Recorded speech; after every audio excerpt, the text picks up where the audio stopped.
ভারতের উড়িষ্যা ও পশ্চিমবঙ্গে আছড়ে পড়তে শুরু করেছে ঘূর্ণিঝড় দানা। তীব্র বেগে বইছে বাতাস, সরিয়ে নেওয়া হচ্ছে 5 লাখ বাসিন্দাকে। দেশের দক্ষিণাঞ্চলে ঝোড়ো হাওয়া সহ বৃষ্টি। বাজার কারসাজি ঠেকাতে ডিজিটাল মূল্য তালিকা দেওয়ার আহ্বান। প্রযুক্তির ব্যবহার মধ্যস্বত্বভোগীর হাত থেকে সহজেই মুক্তি দিতে পারে ভোক্তাদের, বলছেন অর্থনীতিবিদরা।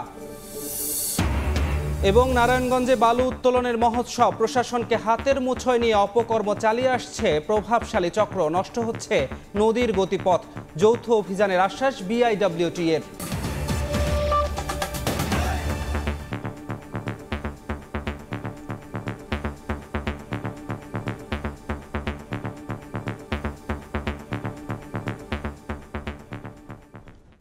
ভোরের সময়ের সঙ্গে আছি আমি ধ্রুব ব্যানার্জি। বঙ্গোপসাগরের ভারত উপকূলে আছড়ে পড়তে শুরু করেছে ঘূর্ণিঝড় দানা। ভোর পর্যন্ত এই প্রক্রিয়া চলবে। এর আগে পূর্বাভাসে সমুদ্রের কাছাকাছি এলাকায় না যাওয়ার নির্দেশনা দিয়েছে কর্তৃপক্ষ। ঘূর্ণিঝড়ের অবস্থা পর্যবেক্ষণে মনিটরিং সেলকে সার্বক্ষণিক সচল থাকতে নির্দেশ দিয়েছেন পশ্চিমবঙ্গের মুখ্যমন্ত্রী মমতা বন্দ্যোপাধ্যায়। ভারতের পশ্চিমবঙ্গ থেকে বিস্তারিত জানাচ্ছেন সুব্রত আচার্য। ঘূর্ণিঝড় দানা তার আঘাত হানার যে প্রাথমিক প্রক্রিয়া সেটি শুরু হয়ে গিয়েছে। আর মাত্র পারাদ্বীপ থেকে মাত্র 30 কিলোমিটার দূরে বঙ্গোপসাগরে অবস্থান করছে ঘূর্ণিঝড় দানা। ইতিমধ্যেই তার তাণ্ডবলীলার প্রথম অংশের যে ঝড় সেটি কিন্তু প্রবল বেগে শুরু হয়ে গিয়েছে। মুখ্যমন্ত্রী মমতা বন্দ্যোপাধ্যায় নবান্নে অবস্থান করছেন। শুক্রবার সারাদিন তিনি থাকবেন এবং মুখ্য সচিব সেখানে থাকবেন। এছাড়া সার্বক্ষণিক মনিটরিং সেল করা হয়েছে। সেখানেও কলকাতা এবং কলকাতার আশেপাশের এলাকা সিসিটিভির মাধ্যমে পর্যবেক্ষণ করা হবে। দীঘা সহ উপকূলীয় অঞ্চলের স্যাটেলাইট চিত্র পর্যবেক্ষণ করে প্রশাসনিক যে নির্দেশনা সেটি কিন্তু মুখ্যমন্ত্রী মমতা বন্দ্যোপাধ্যায় তার কার্যালয় নবান্ন থেকে নিচ্ছেন। পুরীর সমুদ্র সৈকত এবং দীঘার সমুদ্র সৈকত জনমানসহীন ফাঁকা করছে ঘন্টায় 12 কিলোমিটার বেগে মধ্য বঙ্গোপসাগর থেকে পশ্চিম দিকে যাচ্ছে, অর্থাৎ পারাদ্বীপ এবং ভেতরকণিকা যে এলাকা সেই ভেতরকণিকা উড়িষ্যার সেই ভেতরকণিকা এলাকায় কিন্তু যাবে। ভেতরকণিকা এলাকা অনেকটা সুন্দরবনের মতো ম্যানগ্রোভ রয়েছে। সে কারণেই প্রাকৃতিক দুর্যোগ মোকাবেলার একটি কৃত্রিম প্রাচীর সেখানে রয়েছে। দীঘার সমুদ্র সৈকত থেকে আচার্য সবসংবাদ। সবশেষ খবর জানাতে পশ্চিমবঙ্গের দীঘায় আছেন সহকর্মী সুব্রত আচার্য। সরাসরি যাচ্ছি তার কাছে। সুব্রত, স্থলভাগ অতিক্রম করছে এবং আলিপুর আবহাওয়া দপ্তর সহ ভারতের যে কেন্দ্রীয় আবহাওয়া দপ্তর থেকে জানানো হচ্ছে যে এটি কিন্তু ঘন্টায় 120 কিলোমিটার বেগে স্থলভাগ অতিক্রম করছে এবং ইতিমধ্যেই অনেক বাড়ি, ঘর বাড়ি এবং প্রচুর পরিমাণ ক্ষয়ক্ষতির মধ্য দিয়ে কিন্তু এই ঘূর্ণিঝড় তার স্থলভাগ অতিক্রম করছে। আমি এই মুহূর্তে দাঁড়িয়ে রয়েছি পশ্চিমবঙ্গের উপকূলবর্তী জেলা পূর্ব মেদিনীপুরের সমুদ্র সৈকত দীঘা। গতকাল রাত থেকেই আমাদের দর্শকদের আমরা ঘন্টায় ঘন্টায় এই সংক্রান্ত খবর এবং ভিডিও চিত্র দেখানোর চেষ্টা করেছি। এই মুহূর্তে দীঘা উপকূলে ঘন্টায় 75 থেকে 85 কিলোমিটার বেগে ঝড় বইছে এবং সমুদ্র দানবের মতো ফুসছে। ত্রিপুরা আবহাওয়া দপ্তর যেটি বলছে এবং আমরাও যেটি গতকাল থেকে দেখানোর চেষ্টা করেছি, নিজের চোখে দেখেছি যে সাধারণ অর্থে যে আমরা দেখেছি সমুদ্র যখন উত্তাল হয় তার থেকেও প্রায় 10 থেকে 12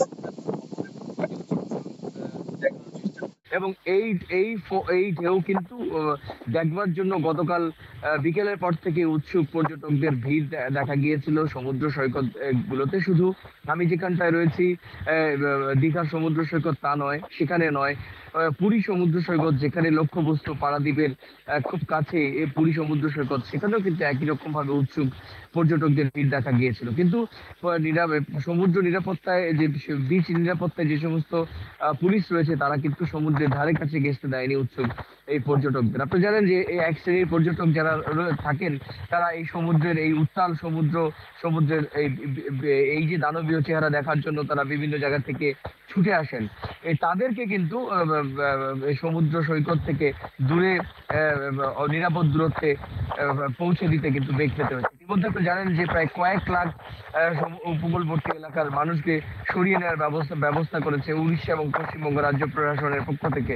মুখ্যমন্ত্রী মমতা বন্দ্যোপাধ্যায় গতকাল রাত থেকে সার্বক্ষণিক তার নিজের কর্মস্থল নবান্নে মনিটরিং সেলের পর তদারকি করছেন এবং তিনি স্যাটেলাইট চিত্রের মাধ্যমে উপকূলবর্তী পূর্ব মেদিনীপুর, পশ্চিম মেদিনীপুর, দক্ষিণ 24 পরগনা সহ যে দক্ষিণবঙ্গের 11টি জেলার যে প্রকৃতি সেটা কিন্তু দেখছে। তো সব মিলিয়ে ঘূর্ণিঝড় দানা উড়িষ্যার যে ধামরা এবং ভেদরকণিকার মধ্যবর্তী স্থান দিয়ে স্থলভাগ দিয়ে অতিক্রম করছে। তার ক্ষয়ক্ষতি কিরকম সেটি শুক্রবার অর্থাৎ আজ দুপুরের মধ্যে সেটি কিন্তু বলা সম্ভব হয়। তো এই ছিল আমার কাছে উপকূলবর্তী এলাকার দীঘার থেকে ঘূর্ণিঝড় দানা সংক্রান্ত আমার কাছে থাকা সবশেষ তথ্য। সরাসরি যুক্ত ছিলাম পশ্চিমবঙ্গের দীঘা সমুদ্র সৈকত থেকে। রাষ্ট্রপতি পরিবর্তনের বিষয়টি রাজনৈতিক, তাই সব রাজনৈতিক দলের সঙ্গে আলোচনার ভিত্তিতে তাকে অপসারণের বিষয়ে সিদ্ধান্ত নেওয়া হবে।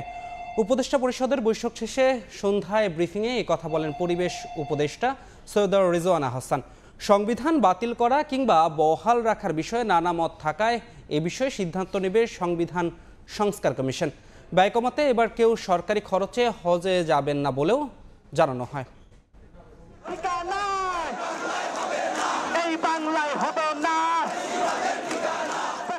সাবেক প্রধানমন্ত্রী শেখ হাসিনার পদত্যাগপত্র না থাকার বিষয়ে কথা বলার পর থেকেই রাষ্ট্রপতি মোহাম্মদ শাহাবুদ্দিনের পদত্যাগের দাবিতে মাঠে নামেন ছাত্র জনতা।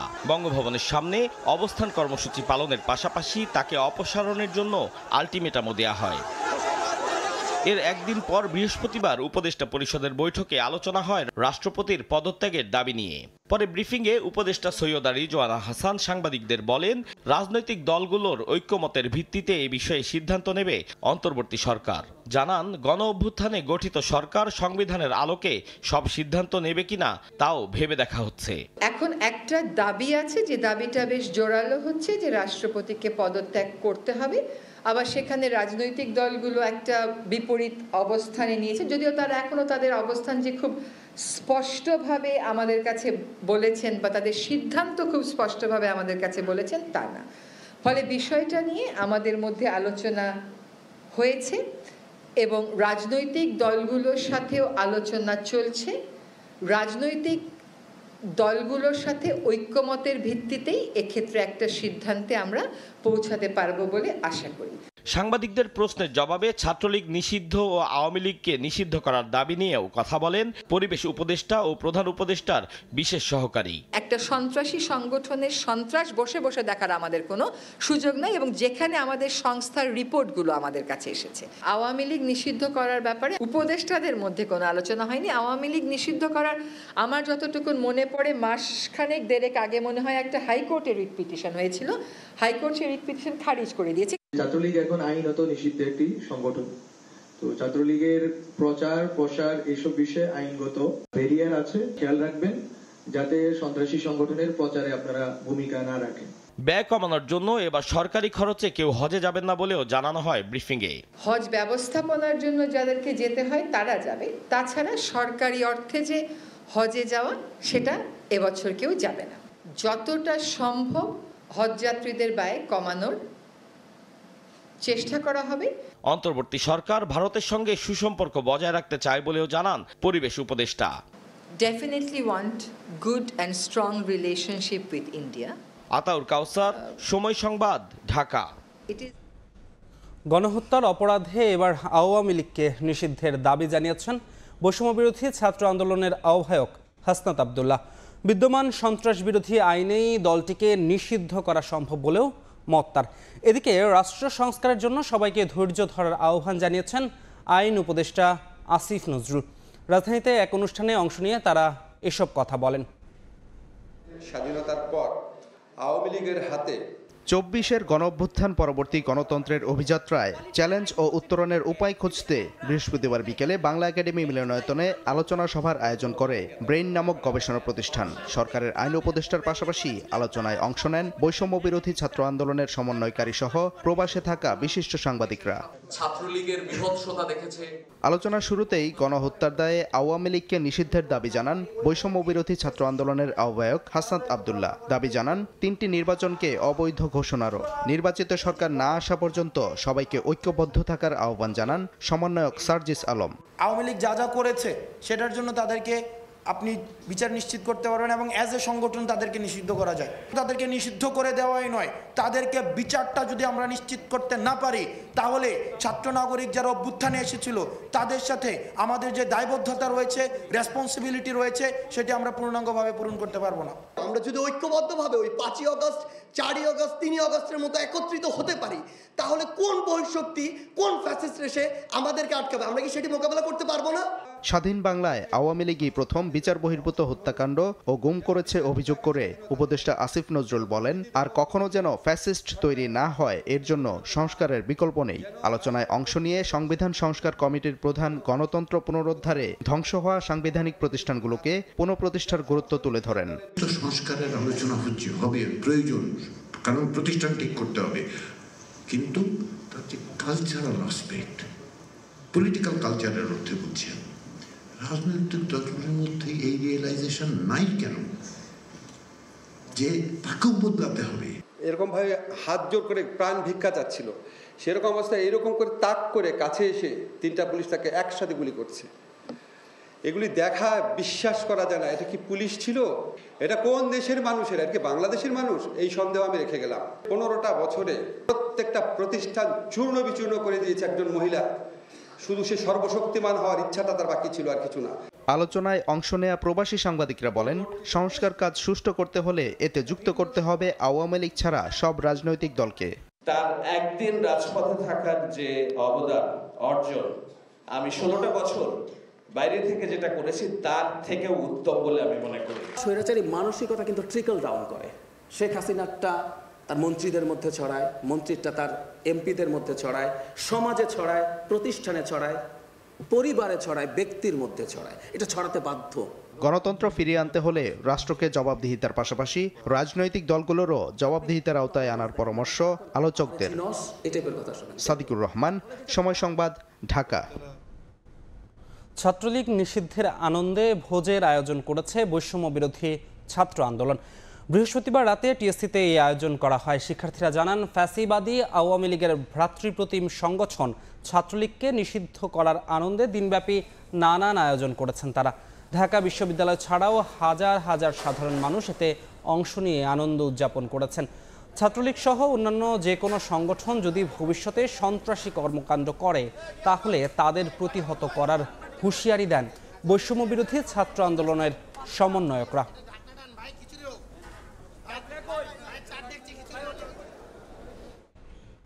সরকারি চাকরিতে প্রবেশের বয়সসীমা 32 করার সিদ্ধান্ত নিল অন্তর্বর্তী সরকার।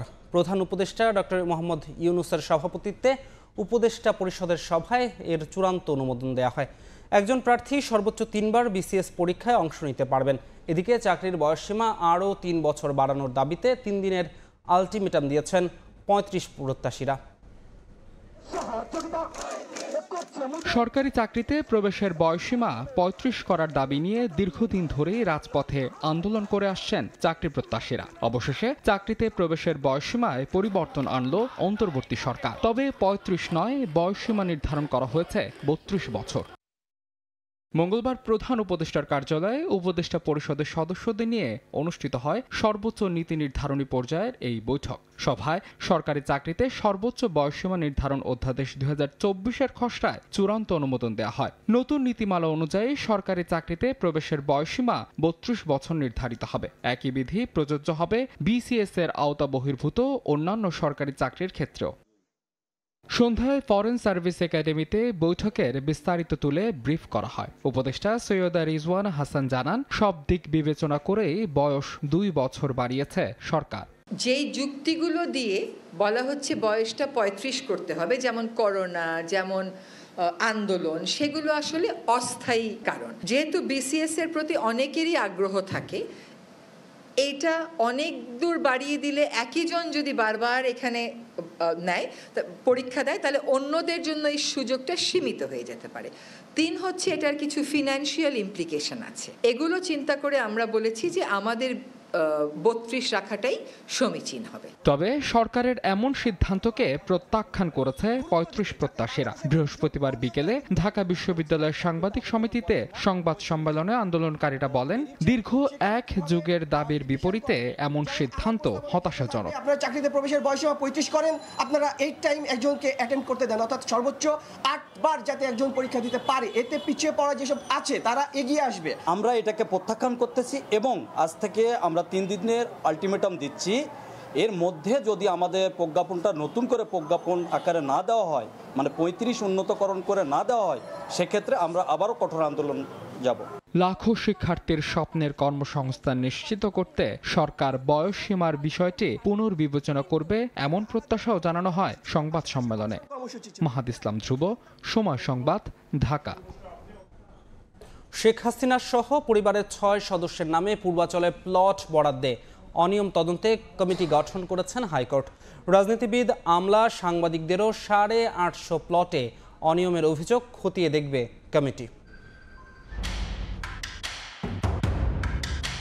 পূর্বাচল নতুন শহর প্রকল্পে 10 কাঠার প্লট বরাদ্দ নিয়েছেন সাবেক প্রধানমন্ত্রী শেখ হাসিনা। 10 কাঠা করে প্লট পেয়েছেন ছেলে সজীব ওয়াজেদ জয়, মেয়ে সাইমা ওয়াজেদ পুতুলো। প্লট বরাদ্দের তালিকায় রয়েছেন বোন শেখ রেহানা ও তার ছেলে, মেয়ে।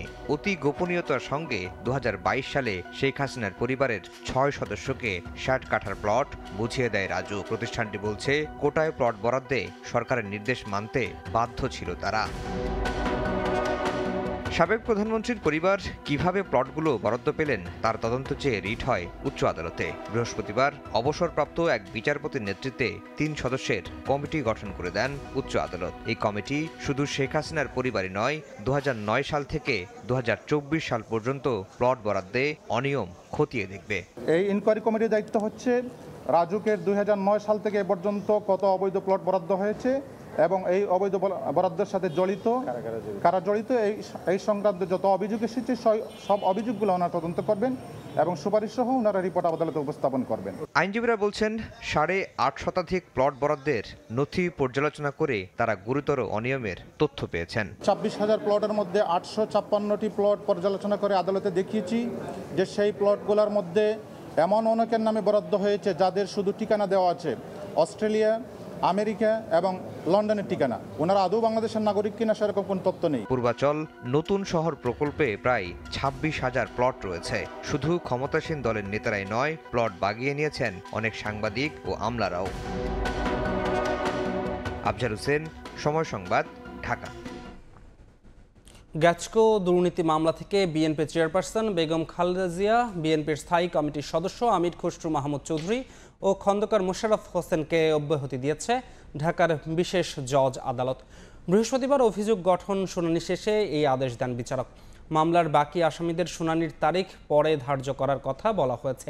এদিকে গাড়ি পোড়ানোর মামলায় মির্জা ফখরুল সহ 52 জনকে খালাস দিয়েছেন ঢাকার সিএমএম আদালত। রাষ্ট্রের প্রায় 15 কোটি টাকা ক্ষতির অভিযোগে 2007 সালের 2 September BNP chairperson Begum Khaleda Zia সহ 15 জনের বিরুদ্ধে করা হয়েছিল গ্যাটকো দুর্নীতি মামলা। আরাফাত রহমান কোকো সহ 10 আসামি মারা যাওয়ায় তাদের নাম বাদ দেওয়া হয়। বৃহস্পতিবার ঢাকার বিশেষ জজ আদালতে বেগম খালেদা জিয়াকে এই মামলা থেকে অব্যাহতির জন্য আবেদন করেন তার আইনজীবীরা। দীর্ঘক্ষণ চলা অভিযোগ গঠন শুনানিতে বেগম জিয়ার আইনজীবীরা বলেন, 17 বছর ধরে মামলা চললেও এখনো আসামিদের বিরুদ্ধে কোনো চার্জশিট জমা দেননি তদন্তকারী কর্মকর্তা। সকল নিয়ম নীতি অনুসরণ করে উপস্থাপিত বিষয় পার্সেস কমিটি সেইটাকে অনুমোদন দিয়েছেন এবং সেই অনুমোদিত বিষয় মাননীয় প্রধানমন্ত্রী জনাব খালেদা জিয়ার কাছে উপস্থাপন করা হলে তিনি সেটাকে অনুমোদন করেছেন। পরে উভয় পক্ষের শুনানি শেষে বেগম খালেদা জিয়া, বিএনপির স্থায়ী কমিটির সদস্য খন্দকার মোশাররফ হোসেন ও আমির খসরু মাহমুদ চৌধুরীকে মামলা থেকে অব্যাহতি দেওয়া হয়। সর্বশেষ তার যে স্বাক্ষর লাগে সেইখানে তার যাচাই বাছাই করার কোনো সুযোগ নেই এবং ক্যাবিনেটের যে মন্ত্রীরা তাদেরও কোনো সুযোগ নেই এগুলো যাচাই বাছাই করার। সেই গ্রাউন্ডে তারা বক্তব্য রেখেছেন আসামির পক্ষ। অব্যাহতি পাওয়ার পর খন্দকার মোশাররফ হোসেন মন্তব্য করেন, বেগম খালেদা জিয়াকে রাজনীতি থেকে মাইনাস করতেই বানোয়াট মামলা করেছিল তৎকালীন সরকার। ম্যাডাম জিয়াকে রাজনীতিতে মাইনাস করার জন্য, বিএনপিকে মাইনাস করার জন্য এই ধরনের বানোয়াট মামলা করেছেন। প্রায় 17 বছর আগেই মামলা হয়েছে, এ পর্যন্ত চার্জ ফ্রেম করতে পারেনি। এদিকে বিএনপি চেয়ারপারসন বেগম খালেদা জিয়াকে 42 জন হত্যা মামলা থেকে খারিজ দিয়েছেন ঢাকার সিএমএম আদালত। 2015 সালে বিএনপির হরতালের সময় আগুনে পুড়িয়ে মানুষ মারার ঘটনায় মামলাটি করা হয়েছিল। এছাড়া গাড়ি পোড়ানো মামলায় বিএনপি মহাসচিব মির্জা ফখরুল ইসলাম আলমগীর সহ 52 জনকে অব্যাহতি দিয়েছেন ঢাকার সিএমএম আদালত। আসিফ মোহাম্মদ সিয়াম, সময় সংবাদ, ঢাকা। সাবেক প্রাথমিক ও গণশিক্ষা প্রতিমন্ত্রী জাকির হোসেনকে গ্রেফতার করেছে পুলিশ। বৃহস্পতিবার সন্ধ্যায় ঢাকা মহানগর পুলিশ ডিএমপির পক্ষ থেকে জাকির হোসেনের গ্রেফতারের বিষয়টি গণমাধ্যমে জানানো হয়েছে। ডিএমপির মিডিয়া ও পাবলিক রিলেশনস বিভাগের খুদে বার্তায় বলা হয়, সাবেক প্রতিমন্ত্রীকে মোহাম্মদপুর থানা পুলিশ গ্রেফতার করেছে। কুড়িগ্রামের সংসদ সদস্য নির্বাচিত হওয়ার পর থেকে অনিয়ম দুর্নীতির মাধ্যমে সম্পদের পাহাড় গড়ে তোলার অভিযোগ আছে সাবেক এই প্রতিমন্ত্রীর বিরুদ্ধে।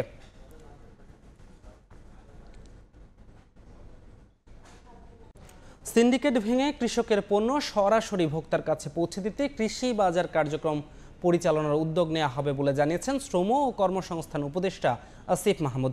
বৃহস্পতিবার সকালে রাজধানীর বেগুনবাড়িতে টিসিবির পণ্য বিক্রি কার্যক্রম উদ্বোধন করে একথা জানান তিনি। এ সময় বাজার কারসাজির সঙ্গে জড়িতদের কঠোর হুঁশিয়ারি দেন বাণিজ্য সচিব। অস্থিতিশীল নিত্যপণ্যের বাজারে ভোক্তাকে স্বস্তি দিতে নানান উদ্যোগ ও কর্মসূচি হাতে নিয়েছে অন্তর্বর্তী সরকার। এরই অংশ হিসেবে 2022 সালের পর আবারও কারধারির বাইরে ট্রাকে করে নিত্যপণ্য বিক্রি শুরু করল টিসিবি।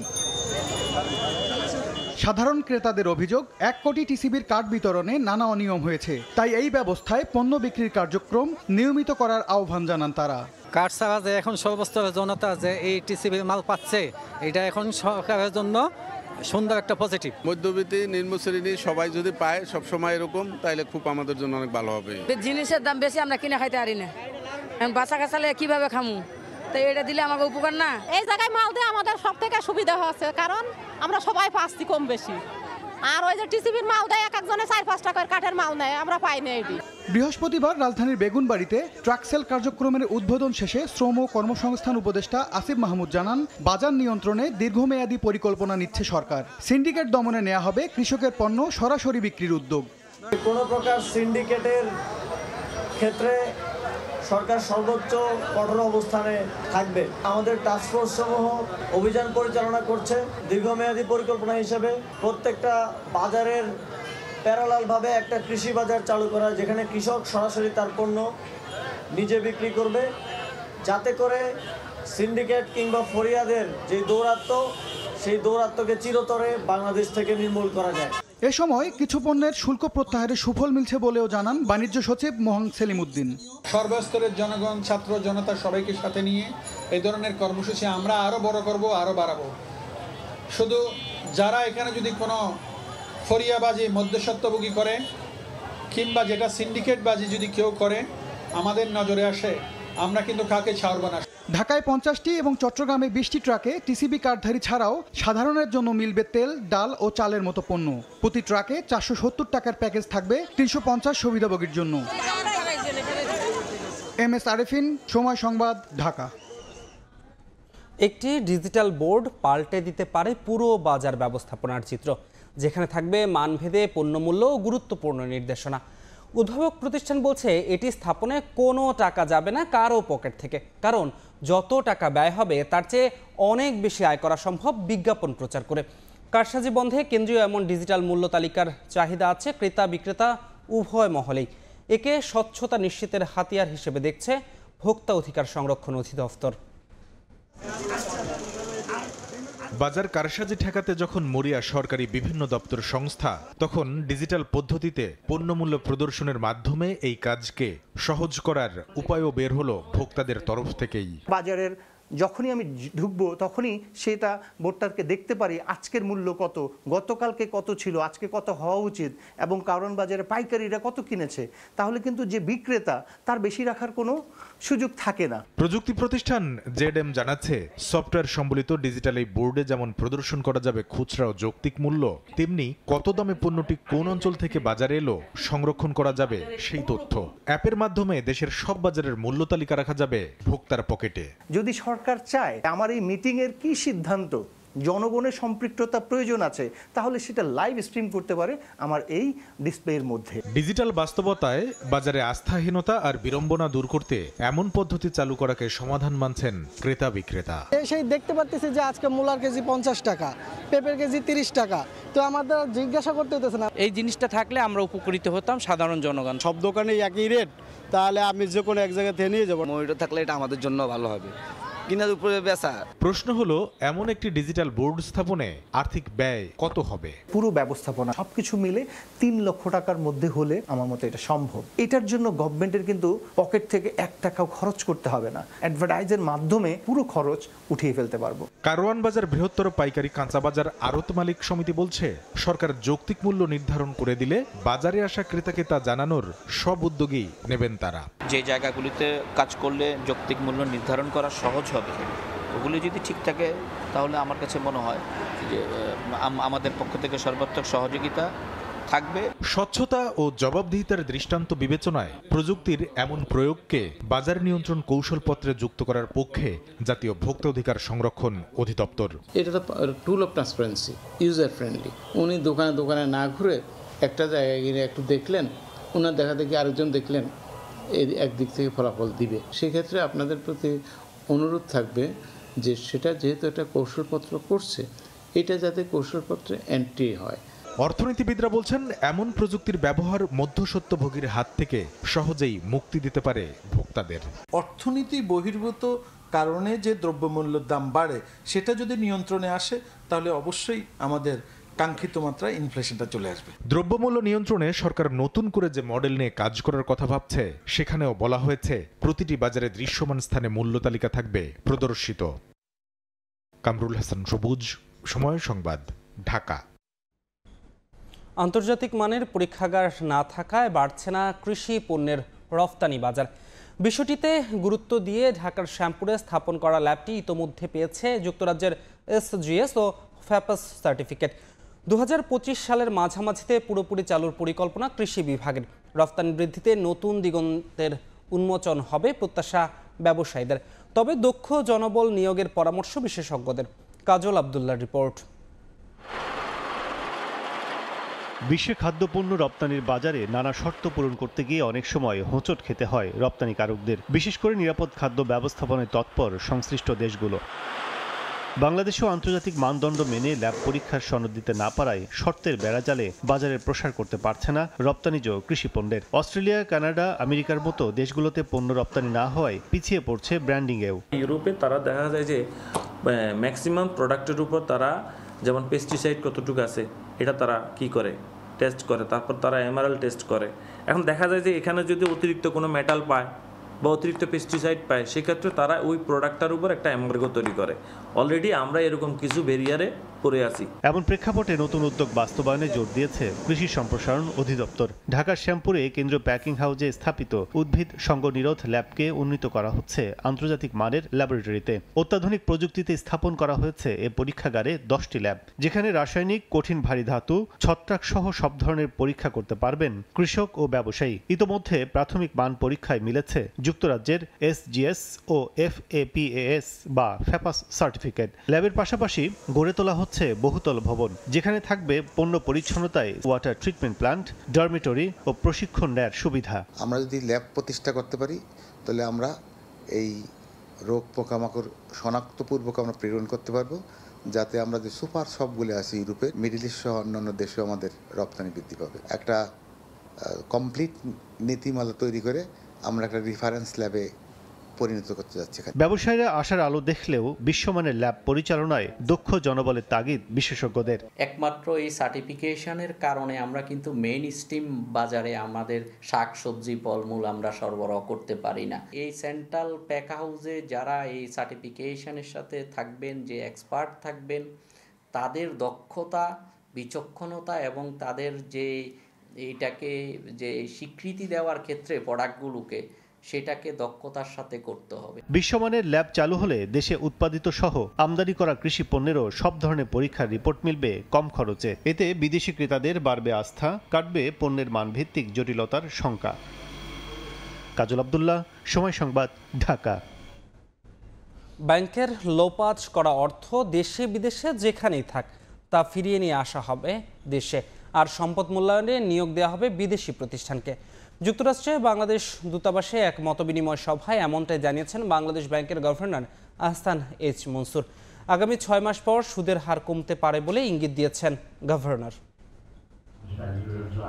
দেশের ব্যাংক খাত থেকে লাখ লাখ কোটি টাকা ব্যাহত হয়ে যাওয়া অর্থ পুনরুদ্ধারের হুঁশিয়ারি দিলেন বাংলাদেশ ব্যাংকের গভর্নর আহসান এইচ মনসুর। বৃহস্পতিবার স্থানীয় সময় বিকেলে যুক্তরাষ্ট্রে বাংলাদেশ দূতাবাসে বিভিন্ন পেশাজীবীদের সঙ্গে বৈঠকে কথা বলেন তিনি। গভর্নর বলেন, সাধারণ মানুষের আমানত যারাই লোপাট বা পাচার করেছে অর্থ ফেরত নিয়ে আসা হবে। এছাড়া সম্পদ মূল্যায়নে তালিকায় রাখা হয়েছে 10টি বিদেশি প্রতিষ্ঠান, এর মধ্যে একটিকে নিয়োগ দেওয়ার কথা জানান কেন্দ্রীয় ব্যাংক প্রধান।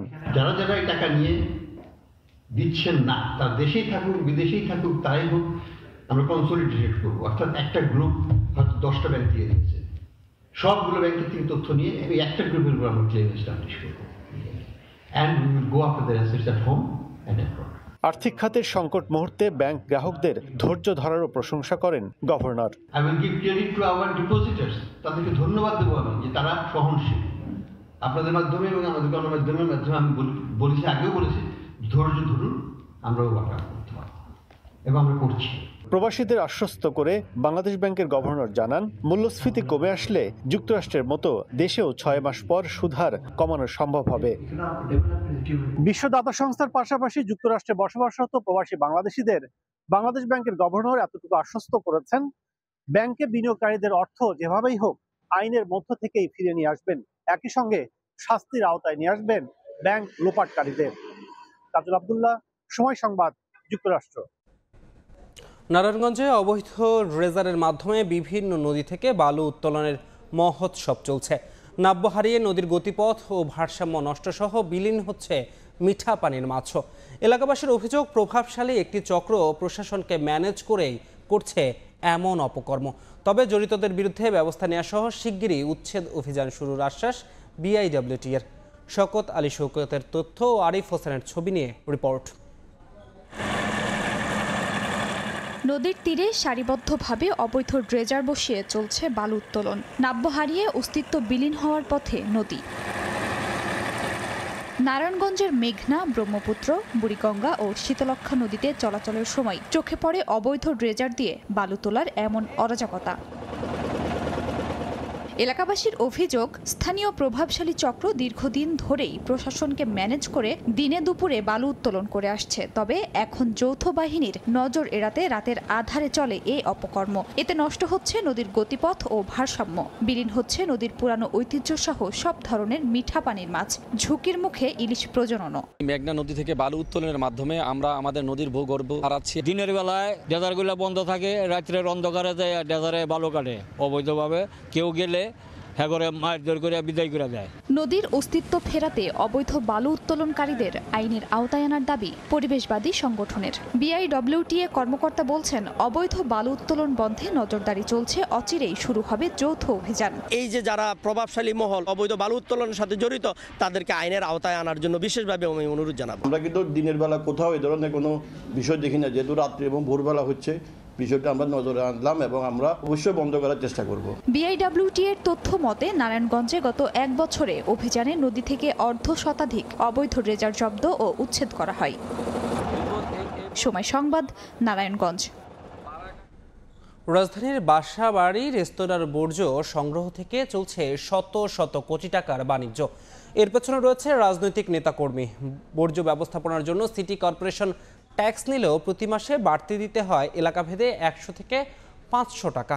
বর্জ্য ব্যবস্থাপনা সংস্থাগুলোর কাছে একরকম জিম্মি নগরবাসী। দীর্ঘদিন ধরে চলা এই বাণিজ্য নিয়ে অনেকটা নীরব ঢাকা উত্তর সিটি কর্পোরেশন। তারা বলছে দ্রুত মধ্যস্বত্বভোগীদের চিহ্নিত করে নেওয়া হবে ব্যবস্থা। রায়দুল ইসলাম শুভর রিপোর্ট।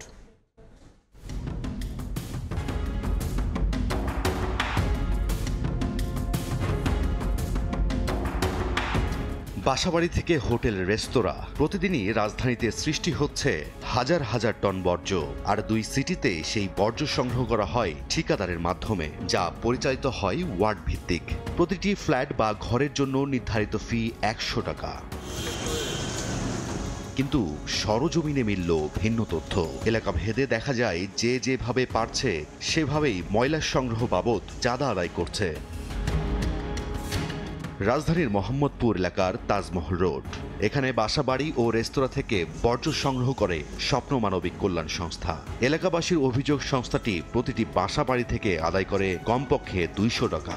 স্লিপে হিসাব দেখা 100, প্রতি ফ্ল্যাট থেকে প্রতি মাসে 100 করে ময়লার বিলটা নেওয়া হয়, কিন্তু ওরা আমাদের কাছ থেকে নেয় 200 করে। আমি প্রতিবাদ করলাম, সে 2 মাস জায়গায় ময়লা না নেয় এই পুরো বাড়ির, মানে এখানে কি মানুষ, কুকুরও তো তখন আসবো না। আমার কাছে তো মনে হয় এটা একটা সংঘবদ্ধ কোনো গোষ্ঠী, এটা একটা তাদের নিজস্ব স্বার্থ উদ্ধারতে এই কাজটা করতেছে, গভর্নমেন্ট বা কারোর নাম ভাঙায় খাচ্ছে। তারা এখন 3000 টাকা নেয়, আগে করোনার পরে এরা 2000 টাকা নিত।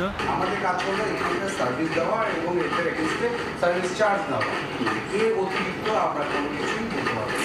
আমাদের নিজের ইন্টারনাল ব্যাপার, আমাদের ব্যবসায়িক। রাজধানীর অভিজাত এলাকা গুলশান ঘুরে দেখা যায় সেখানে নেওয়া হয় 300 থেকে 500 টাকা। ফ্ল্যাট থেকে 500 এর স্লিপ দেয় আপনাদের? হ্যাঁ, মেমো আছে তো। এই ময়লাটা কারা নেয়, মানে কোনো সংস্থা নাই না সোসাইটিটা? জন্য কোনো প্রবলেম না তো, কিন্তু আমার কাজ ঠিক আছে কিনা। 2 সিটি কর্পোরেশনের হিসেবে ঢাকায় হোল্ডিং রয়েছে 3,95,855টি। অধিকাংশ হোল্ডিংয়ে 6 থেকে 12টি করে ফ্ল্যাট বা বাসা আছে। একটি হোল্ডিংয়ে গড়ে 6টি ফ্ল্যাট বা বাসার হিসাব করা হলে আর গড়ে আদায় 150 টাকা করে ধরলে মাসে টাকা তোলা হয় 36 কোটি টাকা, বছরে যা প্রায় 432 কোটি টাকা। অন্যদিকে হোটেল রেস্তোরাঁ থেকে বছরে আসে প্রায় 17 কোটি টাকা। সব মিলিয়ে দাঁড়ায় 450 কোটি টাকা।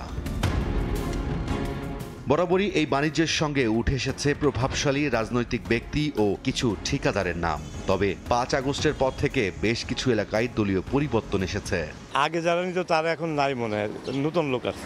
তারা নিয়ে তারা আবার আরেকজনের সাথে কেন ডিভাইড করবে, আর আমরাই বা আরেকজনকে কেন টাকা দিবে এটার জন্য? আমাদের কাছ থেকে 2 জায়গা থেকে টাকাটা নিচ্ছে, তো এরকম করে হিসাব করলেও তো দেখা যাচ্ছে তারা কোটি কোটি টাকা হাতিয়ে নিচ্ছে আমাদের কাছ থেকে। এইটা সম্পূর্ণরূপে একটা সন্ত্রাসীর মতন কার্যকলাপ, সত্যি কথা যেটা, এটা চাঁদার মতন। আসলে এই ব্যাপারে একটু রাষ্ট্রীয় পর্যায়ে আরেকটু যদি সচেতন হয় তাহলে আমাদের সবার জন্যই মঙ্গল হয়। বর্জ্য ব্যবস্থাপনা দ্রুত মধ্যস্থভোগীদের হাত থেকে সিটি কর্পোরেশনের নিয়ন্ত্রণে আনার আশ্বাস দিয়েছে ঢাকা উত্তর সিটি কর্পোরেশন। কিভাবে আমি সিটি কর্পোরেশন পুরোপুরিভাবে আমার হোল্ডিং এরিয়ার মধ্যে সব কিছু আমি করতে পারি, তো সেইটার যে সিস্টেমেটিক অ্যাপ্রোচ সবগুলি নিয়ে কিন্তু আমরা স্টাডি করছি, কোনোরকমভাবে ওভার ট্যাক্সিং না হয়, এবং সেটার জন্য আমরা বদ্ধপরিকর। প্রতিদিন ঢাকার 2 সিটি কর্পোরেশন থেকে তৈরি হয় 5.5 থেকে 6,000 টন বর্জ্য।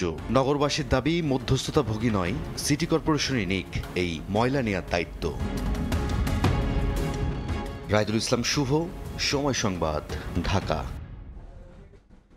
চট্টগ্রামে কমতে শুরু করেছে নিত্য প্রয়োজনীয় পণ্য ও সবজির দাম। সরকারি বেসরকারি নানা সংস্থা বাজারে সুলভ মূল্যে বিক্রির কারণে নিম্নমুখী দাম।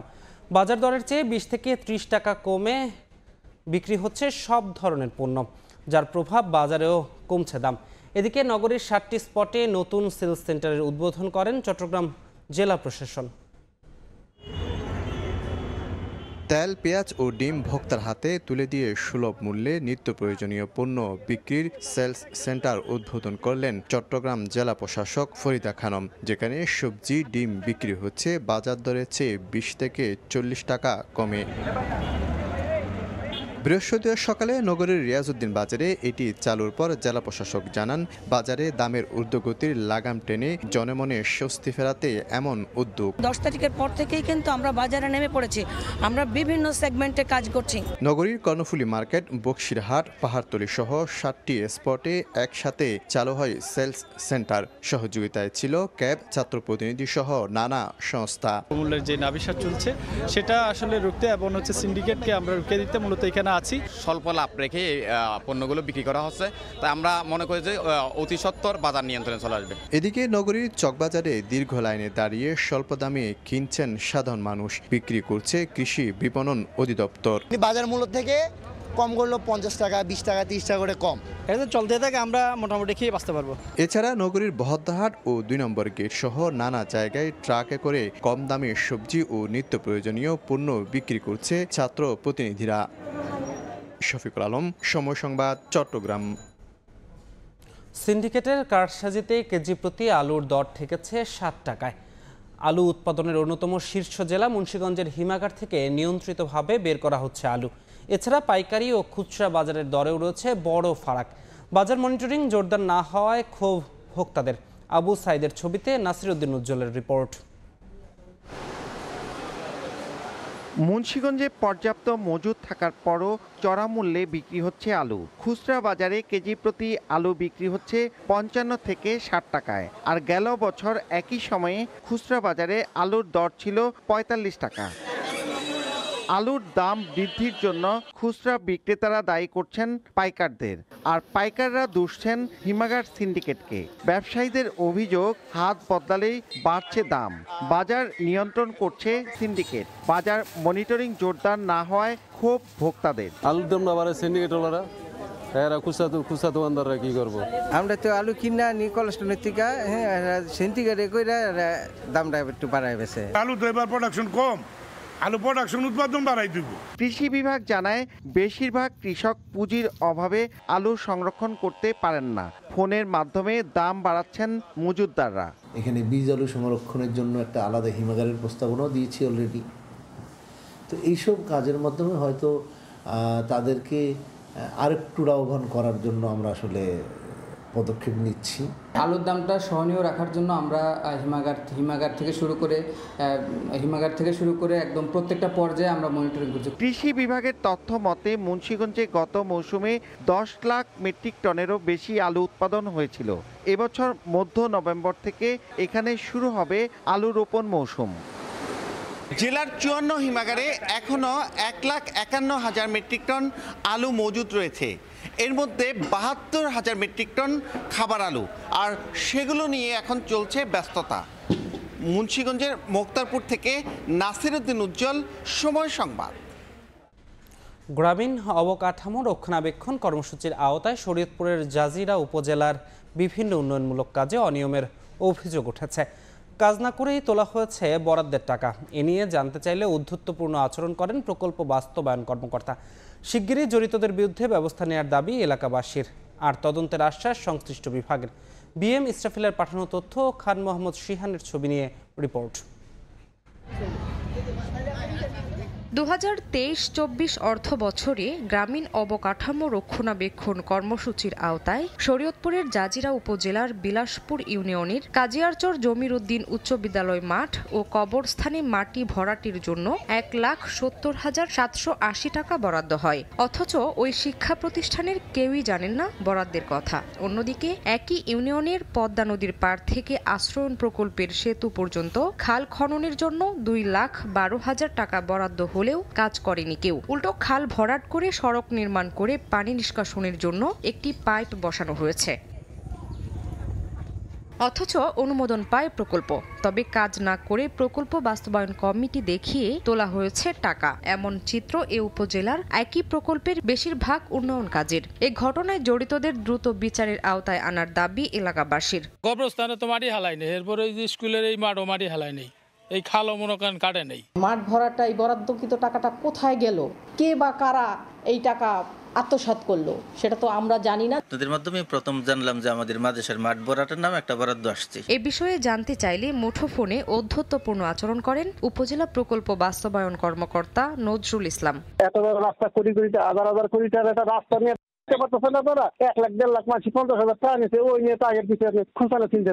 তবে তদন্ত করে ব্যবস্থা নেওয়ার আশ্বাস সংশ্লিষ্ট বিভাগের। এর মধ্যে যদি কোনো ধরনের সত্যতা পাওয়া যায় অবশ্যই সেই অনুযায়ী আমরা ব্যবস্থা নেব। জাজিরা উপজেলার 12টি ইউনিয়নে গ্রামীণ অবকাঠামো রক্ষণাবেক্ষণ কর্মসূচির আওতায় 200-র বেশি প্রকল্প বাস্তবায়নের জন্য বরাদ্দ হয় প্রায় 1 কোটি টাকা। সময় সংবাদ, শরীয়তপুর। গোপালগঞ্জ টেকেরহাট আঞ্চলিক মহাসড়কের সংস্কার ও সম্প্রসারণের কাজ চলমান। কাজ সম্পন্ন হওয়া অংশের কয়েকশো স্থানে সম্প্রতি ভাঙন দেখা দিয়েছে। কোথাও কোথাও রাস্তা দেবে গেছে, আবার কোথাও উঠে গেছে কার্পেটিং, আর এতে চরম ভোগান্তিতে সড়কে চলাচলকারীরা। তবে ভেঙে যাওয়া অংশগুলো মেরামতের কথা জানায় সড়ক বিভাগ। HM মানিকের ছবিতে জয়ন্ত শিরালির রিপোর্ট। চকচক করা রাস্তায় ধস, কোথাও কোথাও উঠে গেছে পিচ ঢালাই, অথচ কদিন আগেই সংস্কার করা হয়েছে সড়কটি। টেকেরহাট গোপালগঞ্জ ঘোনাপাড়া 44 কিলোমিটার দৈর্ঘ্যের সড়কটি ছিল খানাখন্দে ভরা। সড়কটি মেরামত ও সম্প্রসারণের জন্য 2020 সালের জুলাইয়ে 612 কোটি 58 লাখ টাকা ব্যয়ে প্রকল্পের কাজ শুরু হয়, যা শেষ হওয়ার কথা ছিল 2022 সালের জুনে। এরপর ব্যয় বাড়ানো হয় আরও প্রায় 40 কোটি টাকা, আর 3 দফা কাজের মেয়াদ বাড়িয়ে 25 সালের জুন মাস করা হলেও এখনো অসম্পন্ন প্রায় 30 ভাগ কাজ।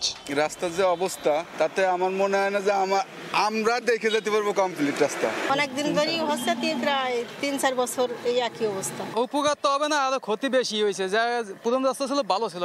এলাকাবাসীর অভিযোগ, নিম্নমানের সামগ্রী ব্যবহার ও সড়ক বিভাগের গাফিলতির কারণে নির্মাণ কাজ শেষ হওয়া অংশের 2 শতাধিক স্থানে রাস্তার দুপাশে ভাঙন দেখা দিয়েছে। এমনকি কার্পেটিং উঠে গেছে বিভিন্ন অংশে। এতে চরম ভোগান্তিতে সড়ক ব্যবহারকারীরা। গাড়ির এমন কোনো নাট নাই যে টের না পাই যে গাড়ি চালাচ্ছি, মাঝামুজো থাকে না। নতুন রাস্তায় ঢেউ আর পিচ ঢালা উঠে গেছে, গাড়ি চালাতে পারিনি। রাস্তার সাইড দিতে সব জায়গায় ভাঙা, বৃষ্টি হলেই ভাঙে। তবে ভেঙে যাওয়া অংশগুলো মেরামত করার কথা জানান সড়ক বিভাগ। কোথাও যদি কোনো প্রবলেম হয় সেটা আমরা সাথে সাথে ঠিকাদারকে জানাচ্ছি। আবহাওয়া প্রতিকূলতার কারণে কিছু ব্যত্যয় হচ্ছে, তবে খুব শীঘ্রই আবহাওয়া ভালো হয়ে যাবে ইনশাল্লাহ।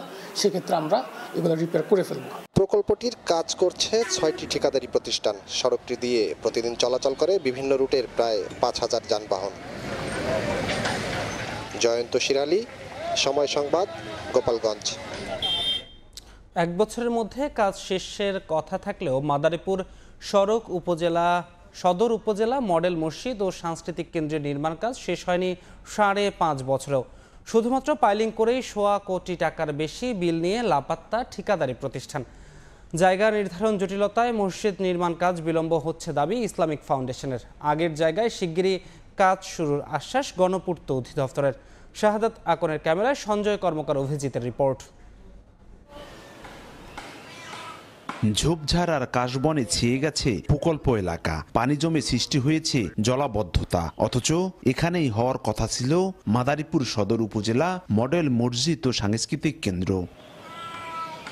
সদর উপজেলা পরিষদের ভেতরে 3 তলা বিশিষ্ট মডেল মসজিদ নির্মাণের কাজ শুরু হয় 2019 সালের মে মাসে।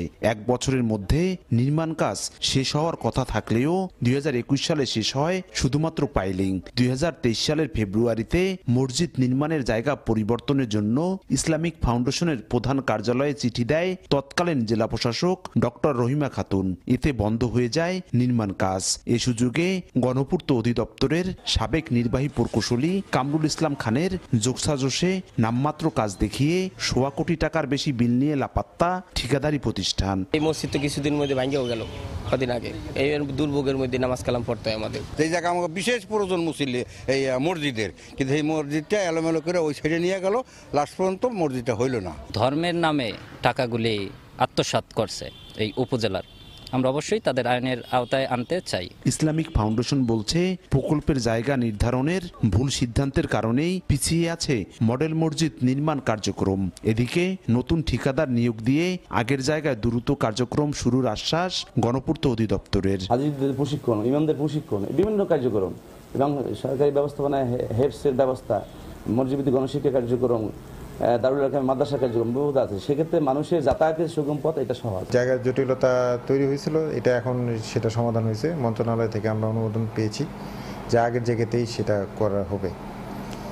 তো সেক্ষেত্রে আমরা রিমেইনিং কাজে টেন্ডার করব, করে আগের জায়গাতেই এটা করা হবে। 14,71,00,000 টাকা ব্যয়ে মসজিদ নির্মাণের কাজটি পায় বরিশালের ঠিকাদারি প্রতিষ্ঠান ইউনুস অ্যান্ড ব্রাদার্স। 2 ধাপে 1,28,00,000 টাকা নিয়ে লাপাত্তা ঠিকাদারি প্রতিষ্ঠান। দীর্ঘদিনেও মডেল মসজিদ নির্মাণ না হওয়ার কারণ অনুসন্ধান করে দোষীদের বিচার দাবি করেছেন মুসল্লিরা। সঞ্জয় কর্মকার, অভিজিৎ, সময় সংবাদ, মাদারীপুর। বিএনপির প্রতিষ্ঠাতা ও সাবেক রাষ্ট্রপতি জিয়াউর রহমানের জন্মভূমি বগুড়ায় বিশাল কর্মী সমাবেশ করেছে দলটি। বৃহস্পতিবার বিকেলে গাবতলী পাইলট উচ্চ বিদ্যালয় মাঠে বিশাল এই সমাবেশ অনুষ্ঠিত হয়। 17 বছর পর বিএনপির বাধাহীন কর্মসূচিতে বিপুল সংখ্যক কর্মীকে অংশগ্রহণ করতে দেখা যায়। সমাবেশে প্রধান অতিথি হিসেবে উপস্থিত ছিলেন লন্ডন বিএনপির সভাপতি ও কেন্দ্রীয় বিএনপির আন্তর্জাতিক বিষয়ক সম্পাদক এম এ মালেক।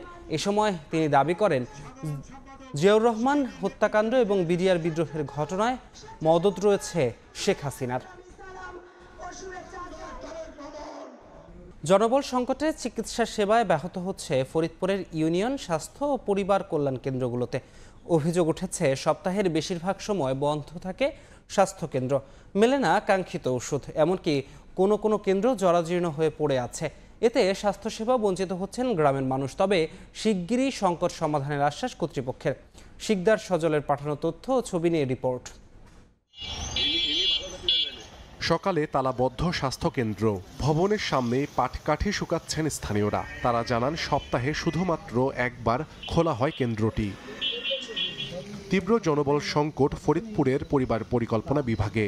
এ কারণে চিকিৎসা সেবা ব্যাহত হচ্ছে ইউনিয়ন স্বাস্থ্য ও পরিবার কল্যাণ কেন্দ্রগুলোতে। অভিযোগ উঠেছে, সপ্তাহের বেশিরভাগ সময় বন্ধ থাকে স্বাস্থ্যকেন্দ্র, মেলে না কাঙ্ক্ষিত ওষুধ, এমনকি কোনো কোনো কেন্দ্র জরাজীর্ণ হয়ে পড়ে আছে। এতে স্বাস্থ্যসেবা বঞ্চিত হচ্ছেন গ্রামের মানুষ। মাঝে মাঝে ডাক্তার পাই না, আসলে আবার ওষুধ নিতে আসলে ওষুধ ঠিক মতো দেয়ও না। যতদিন আসতেছে যাচ্ছে তো খোলাই পাইনি, বন্ধই সবসময় থাকে দেখি। ওই কটা বড়ি দেয়, গ্যাসে বড়ি দিয়ে শেষ, আটখানা বড়িল আসলে পাই না, ভিতর দিয়ে আটকানো থাকে। পরিবার পরিকল্পনা বিভাগের তথ্য মতে জেলায় 51 জন উপসহকারী কমিউনিটি মেডিকেল অফিসারের স্থলে কর্মরত 23 জন। 104টি পরিবার কল্যাণ পরিদর্শক পদের বিপরীতে আছেন মাত্র 44 জন। 81টি আয়ার পদের বিপরীতে কর্মরত 54 জন। এছাড়াও অন্যান্য পদেও রয়েছে সংকট। লোকবল নিয়োগ হচ্ছে না দীর্ঘদিন। লোকবল না থাকার কারণে এখানে মানুষ ঠিকই আসতেছে, সেবা না পেয়ে চলে যাচ্ছে। আমি একা একজন মেয়ে মানুষ, এখানে ডিউটি করি, আমার কোনো নিরাপত্তা নাই। একজন এফডব্লিউভি 3টা জায়গায় অতিরিক্ত, মানে 2টা জায়গায় নিজেরটা সহ আরো 2টা জায়গায় অতিরিক্ত দায়িত্ব, তখন বেশ কিছু প্রবলেম অ্যারাইজ করে আসলে। তবে শীঘ্রই সংকট সমাধানের আশ্বাস কর্তৃপক্ষের। 2024 সালে আমরা 34 জন এফডব্লিউভি ফরিদপুর জেলাতে নিয়োগ দিতে পারবো। এই নিয়োগটা সম্পূর্ণ হয়ে গেলে আশা করা যায় যে এফডব্লিউভি যে সংকটটা কারণে মূলত স্বাস্থ্যসেবা বিঘ্নিত হচ্ছে, সেটা থাকবে না। ফরিদপুরে 53টি ইউনিয়নে স্বাস্থ্য ও পরিবার কল্যাণ কেন্দ্র রয়েছে। সময় সংবাদ, ফরিদপুর। ঘূর্ণিঝড় দানার প্রভাবে ঝড়ো হাওয়া সহ গুড়ি গুড়ি বৃষ্টি হচ্ছে দেশের বিভিন্ন স্থানে। এ বিষয়ে বিস্তারিত জানাতে এই মুহূর্তে বরিশাল নদী বন্দরে আছেন রিপোর্টার শাকিল মাহমুদ। যাচ্ছি তার কাছে। শাকিল, দেখুন, বঙ্গোপসাগরে সৃষ্ট ঘূর্ণিঝড় দানা কিন্তু ভারতের ওড়িশায় তার আঘাত এনেছে। তবে বাংলাদেশে আঘাত না হানলেও বাংলাদেশের যে উপকূলীয় যে এলাকাগুলো আছে তা এই ঘূর্ণিঝড়ের প্রভাবে কিন্তু আমরা দেখছি যে সকাল থেকেই কিন্তু থেমে থেমে বৃষ্টি হচ্ছে এবং কখনো দমকা হাওয়াও কিন্তু বয়ে যেতে আমরা দেখেছি। এবং এই বৃষ্টির ফলে কিন্তু আমরা দেখেছি যে জনজীবন কিন্তু একটা প্রভাব পড়েছে। এই মুহূর্তে আমি আছি বরিশাল নদী বন্দরে এবং এই নদী বন্দরে গতকাল সকাল 11টায় অভ্যন্তরীণ রুটের যে লঞ্চগুলো আছে সেগুলো চলাচল কিন্তু বন্ধ করা হয়েছে এবং সেটা কিন্তু এখন পর্যন্ত বন্ধ আছে। আবহাওয়া অধিদপ্তর যেটা আমাদেরকে জানিয়েছে যে সমুদ্র বন্দরে 3 নম্বর স্থানীয় সতর্ক সংকেত এবং নদী বন্দর সমূহে কিন্তু 2 নম্বর সতর্ক সংকেত চলছে এবং আবহাওয়া গতকাল হঠাৎ খারাপ হয়ে যাওয়ার পরই কিন্তু আসলে এই অভ্যন্তরীণ রুটের লঞ্চগুলো কিন্তু চলাচল বন্ধ ঘোষণা করে দেয় বিআইডব্লিউটিএ। তবে ঢাকা বরিশালগামী যে লঞ্চ সেগুলো কিন্তু চলাচল করছে এবং গতকাল কিন্তু আমরা দেখেছি যে সুন্দরবন 16 নামের একটি লঞ্চ তারা কিন্তু যাত্রী নিয়ে বরিশাল থেকে ঢাকার উদ্দেশ্যে কিন্তু ছেড়ে গিয়েছিল এবং এই আমরা কিন্তু দেখেছি যে এই ঘূর্ণিঝড় দানাকে কেন্দ্র করে কিন্তু বরিশাল জেলায় ব্যাপক প্রস্তুতি কিন্তু গ্রহণ করেছে প্রশাসন এবং এরই মধ্যে দফায় দফায় কিন্তু ঘূর্ণিঝড় দানাকে কেন্দ্র করে কিন্তু মিটিং হয়েছে এবং বরিশালে 541টি আশ্রয় কেন্দ্র কিন্তু প্রস্তুত রাখা হয়েছিল এবং এই প্রতিটি আশ্রয় কেন্দ্রে কিন্তু 500 জন মানুষ কিন্তু আশ্রয় নিতে পারবে বলে কিন্তু জানিয়েছিল বরিশালের জেলা প্রশাসক।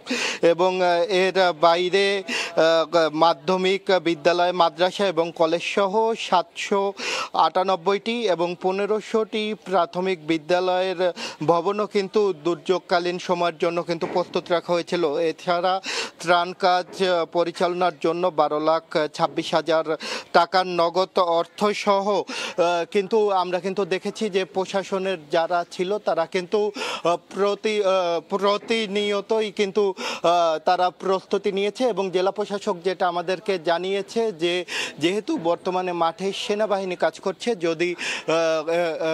যদি কোন ধরনের কোনো সমস্যা হয় তাহলে সেনাবাহিনীও কিন্তু এই উদ্ধার কাজ সহ বিভিন্ন অভিযানে কিন্তু অংশগ্রহণ করবে বলে কিন্তু জেলা প্রশাসন আমাদের কাছে জানিয়েছে। এই ছিল আমার কাছে থাকা বরিশালে থেকে সবশেষ তথ্য।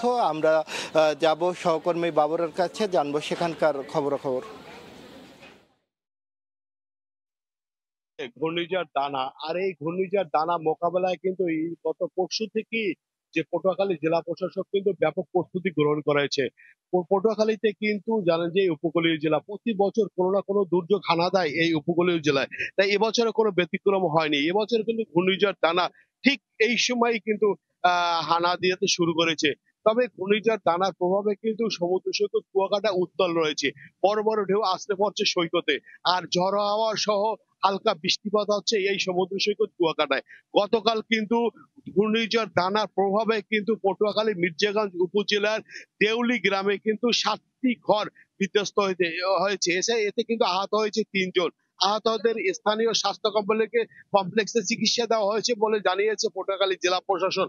এছাড়া কলাপাড়ায় কিন্তু আরো 3টি ঘর বিধ্বস্ত হয়েছে। সব মিলিয়ে পটুয়াখালী কিন্তু উপর থেকে ঘূর্ণিঝড়ের একটি প্রভাব বয়ে গেছে গত কাল থেকেই। তবে এখন পর্যন্ত ঘূর্ণিঝড় দানা কিন্তু পটুয়াখালী পায়রা বন্দর থেকে 405 কিলোমিটার দক্ষিণে অবস্থান করেছে। এটা আজকে যে কোনো সময় উপকূলে আঘাত হানতে পারে, তাই এই উপকূলে যদি আঘাত হানে সেক্ষেত্রে পটুয়াখালী দক্ষিণের যে উপকূলীয় জেলা সমুদ্র সৈকত কুয়াকাটা, এই কুয়াকাটায় কিন্তু কিছুটা এর প্রভাব পড়বে। আর এই কিছুটা প্রভাব পড়লে পটুয়াখালী আপনি জানেন যে এখানে প্রায় 1300 কিলোমিটার বেড়িবাঁধ রয়েছে।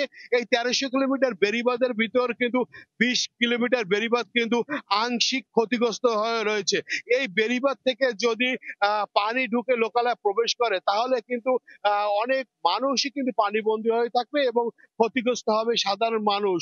তবে এই অবস্থায় ঘূর্ণিঝড় মোকাবেলা কিন্তু জেলা প্রশাসনের থেকে আমাদের এখন পর্যন্ত জানা যাচ্ছে যে 829টা সাইক্লোন সেন্টার প্রস্তুত রাখা হয়েছে, যেখানে আশ্রয় নিতে পারবে 4 লক্ষের বেশি মানুষ এবং এছাড়া 1 লক্ষের বেশি গবাদি পশু এখানে আশ্রয় নিতে পারবে। এই ছিল আমার কাছে ঘূর্ণিঝড় দানার সর্বশেষ খবর সমুদ্র সৈকত কুয়াকাটা থেকে। সরাসরি যুক্ত ছিলাম বরিশাল ও পটুয়াখালী থেকে।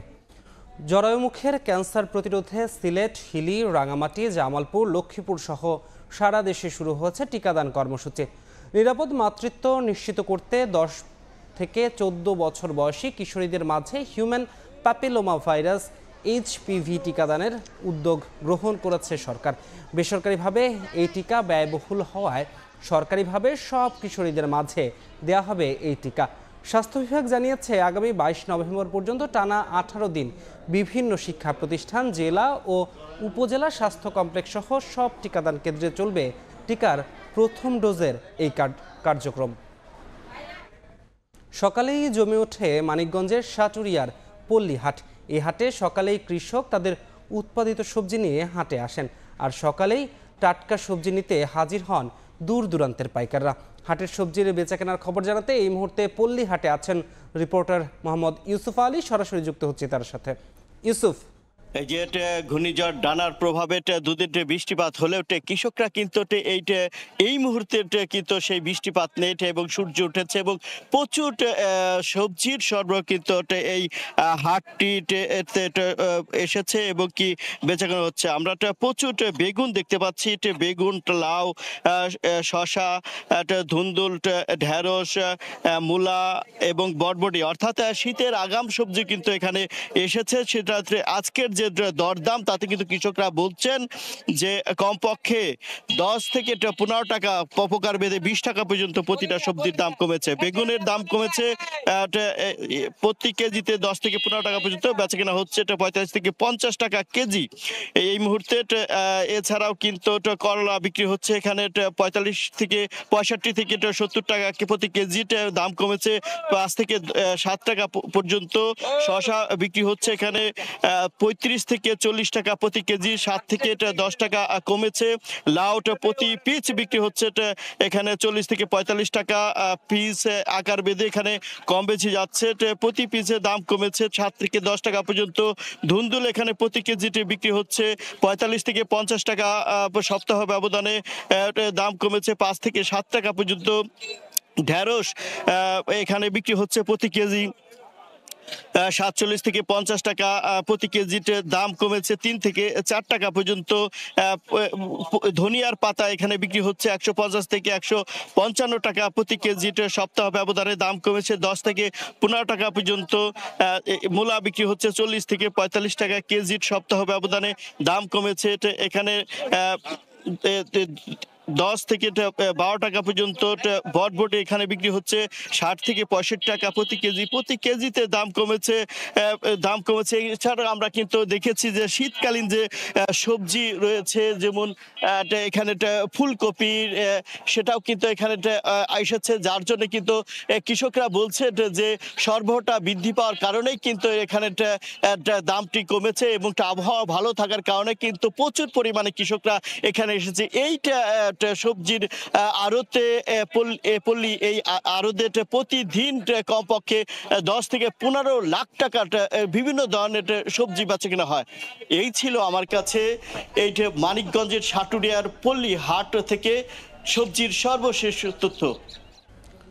সরাসরি যুক্ত ছিলাম মানিকগঞ্জ থেকে। নিষেধাজ্ঞা অমান্য করে অবাধে মা ইলিশ শিকার করছেন রাজবাড়ীর জেলেরা। তাদের অভিযোগ, সময়মতো খাদ্য সহায়তা না পাওয়ায় বাধ্য হয়ে নদীতে জাল ফেলছেন তারা। আর মৎস্য বিভাগ বলছে জনবল সংকটের কারণে নদীতে নজরদারি করা সম্ভব হচ্ছে না। আশিকুর রহমানের রিপোর্ট। প্রজনন মৌসুম নিরাপদ করতে 13 অক্টোবর থেকে 3 নভেম্বর পর্যন্ত 22 দিন ইলিশের অভয়াশ্রমে সব ধরনের মাছ ধরায় নিষেধাজ্ঞা দিয়েছে সরকার। তবে সরকারি নিষেধাজ্ঞা উপেক্ষা করে রাজবাড়ীর পদ্মা নদীতে চলছে মাছ ধরার মহোৎসব। শুধু ইলিশ ধরা নয়, পদ্মা পারে অস্থায়ী হাট বসিয়ে প্রকাশ্যে বিক্রিও চলছে নির্বিঘ্নে। সস্তায় ইলিশ কিনতে দূর থেকেও আসছেন ক্রেতা। জেলেরা মানছে না, তারা 24 ঘন্টায় নৌকা নিয়ে নদীতে মাছ ধরছে, কিন্তু প্রশাসনের কোনো পদক্ষেপ নাই। এখানে অস্থায়ী একটা হাট বসেছে, আপনারা দেখছেন, প্রশাসনের উচিত জরুরি পদক্ষেপ নেওয়া। সিজন ছাড়া অন্য সময় 1 কেজি মাছের দাম 3000 টাকা, এখন 1200-1300 টাকা কেজি, এই জন্য এত ভিড় লোকজনের। জেলেদের দাবি, নিষেধাজ্ঞা কালে সরকারি সহায়তা দেওয়ার কথা থাকলেও তা মিলছে না অধিকাংশ জেলের। এ কারণে পেটের দায়ে বাধ্য হয়ে মাছ শিকারে নেমেছেন তারা। এই অভিযানের সময় অনেক মাছ আসে, যার কারণে আমরা মাছ ধরি। যারা আসল জেলে, কিন্তু তারা তো চাইল পায় নাই, চাইল পাইছে কিনারা তাও আমরা জানি না। মৎস্য বিভাগ বলছে জনবল সংকটের কারণে নদীতে সব সময় নজরদারি করা সম্ভব হচ্ছে না। অনেক লজিস্টিক্স নাই। আমরা যদি বলি এখান থেকে আমরা ঘাট পর্যন্ত কিভাবে যাব, সেটাও আমরা বলবো যে আসলে আমাদের সেই ধরনের গাড়ি সুবিধাটা নাই। তারপরেও আমরা আমাদের জন্য আমাদের যেটুকু সর্বোচ্চ করার সেটুকু আমরা চেষ্টা করে যাচ্ছি। মৎস্য বিভাগের তথ্য মতে রাজবাড়ীর পাংশা থেকে গোয়ালন্দ পর্যন্ত পদ্মা নদীর 57 কিলোমিটার এলাকা মা ইলিশের অভয়াশ্রম। 13 অক্টোবর থেকে 24 অক্টোবর পর্যন্ত এ এলাকায় অভিযান চালিয়ে 65 জেলেকে বিভিন্ন মেয়াদে কারাদণ্ড দেয়া হয়েছে। জব্দ করা হয়েছে 7 লাখ মিটার জাল ও 800 কেজি ইলিশ। আশিকুর রহমান, সময় সংবাদ, রাজবাড়ী। সাপ্তাহিক ছুটির দিনে বিভিন্ন মাছের দর জানাতে এই মুহূর্তে সাভারের বাইপাইল মাছের আড়তে আছেন রিপোর্টার মোজাফফর হোসেন জয়। সরাসরি যাচ্ছি তার কাছে। জয়, বন্ধের দিনে সাভারের বৃহত্তর অর্থাৎ ঢাকা জেলার বৃহত্তর পাইকারি যে মাছের আড়ত রয়েছে বাইপাইলে অবস্থিত, সেই বাজারে কিন্তু আজকে বেশ উত্তাপ রয়েছে মাছের দরদামের। জিজ্ঞেস করেছিলাম মাছের দরদামের উত্তাপে থাকার কারণ কি, তারা বলছেন যে মূলত আজকে শুক্রবার বন্ধের দিন হওয়াতে মাছের দাম অনেকটাই বেড়েছে এবং গত 2 দিনের যেতে আজকে অনেকটাই মাছের দাম বৃদ্ধির দিকে আমরা জানতে পেরেছি। বিশেষ করে 5 থেকে 6 টাকা অথবা 60 টাকা বৃদ্ধি পেয়েছে বলে কেজি প্রতি আমরা জানতে পেরেছি। এই বাজারে হরেক রকমের মাছ রয়েছে, আপনারা দেখতে পাচ্ছেন বিভিন্ন প্রকারের মাছ রয়েছে। যে মাছগুলো সাধারণত রুই বিক্রি হচ্ছে 250 থেকে 450 টাকা কেজি দরে। সাধারণত আকার এবং প্রকার ভেদে মাছের দর দাম কিছুটা হেরফের হচ্ছে। বোয়াল বিক্রি হচ্ছে 700 থেকে 1200 টাকা কেজি দরে। চিংড়ি বিক্রি হচ্ছে আপনার 750 থেকে 950 টাকা কেজি দরে। একই সাথে কিন্তু কই মাছ বিক্রি হচ্ছে 200 থেকে 250 টাকা কেজি দরে। মাগুর বিক্রি হচ্ছে 700 থেকে 800 কেজি টাকা দরে। পুঁটি বিক্রি হচ্ছে 120 থেকে 150 টাকা কেজি দরে। এখানে বলে রাখা ভালো যে মাছের আকার এবং প্রকার ভেদে কিন্তু মাছের দাম অনেকটা বেড়েছে বলতে পাইকাররা বলছেন। যে কথাটি বলছিলাম, পুঁটি মাছের পরে তেলাপিয়া সাধারণত সাধারণ মানুষ বেশি করে ক্রয় করে থাকে। তেলাপিয়া এবং সাধারণত মাগুর এবং আপনার পাঙ্গাস মাছ যেটি রয়েছে সেটি সাধারণ মানুষের খাবারের আওতায় পড়ে এবং অনেক বিক্রি হয় বলে আমরা জানতে পেরেছি। তেলাপিয়া বিক্রি হচ্ছে 120 থেকে 150 টাকা কেজি দরে। এটি সাধারণত 90 থেকে 100 টাকা কেজি দরে বিক্রি হয়ে থাকে। একই সাথে মলাটেলা বিক্রি হচ্ছে 180 টাকা কেজি দরে। সিলভার বিক্রি হচ্ছে 150 থেকে 150 টাকা কেজি দরে। প্রকার ভেদে মাছের দাম বেড়েছে বলে আমরা জানতে পেরেছি। একই সাথে কিন্তু বিভিন্ন বিষয়ে বিক্রেতারা আমাদেরকে অভিযোগ করেছেন যে সাধারণত মাছের দাম বাড়ার কারণটি তারা বোধগম্য হচ্ছে না। সর্বশেষ মিনিট যে বিষয়টি হচ্ছে সেটি হচ্ছে শুক্রবার বন্ধের দিনে ঢাকা জেলার বৃহত্তর পাইকারি মৎস্য আড়তে মাছের দাম বৃদ্ধি পেয়েছে। এই ছিল আমার কাছে ঢাকা জেলার বৃহত্তর পাইকারি মাছের আড়ত বাইপাইল থেকে মাছের সর্বশেষ দরদাম। সরাসরি যুক্ত ছিলাম সাভার থেকে।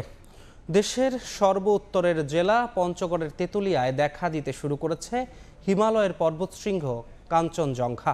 পর্বতশৃঙ্গটির মোহনীয় সৌন্দর্য উপভোগ করতে প্রতিদিন ভিড় করছেন পর্যটকরা। এদিকে দর্শনার্থীরা নিরাপত্তায় সজাগ রয়েছে উপজেলা প্রশাসন। মনিরুল ইসলামের তোলা ছবি ও সোহাগ হায়দারের তথ্য নিয়ে রিপোর্ট।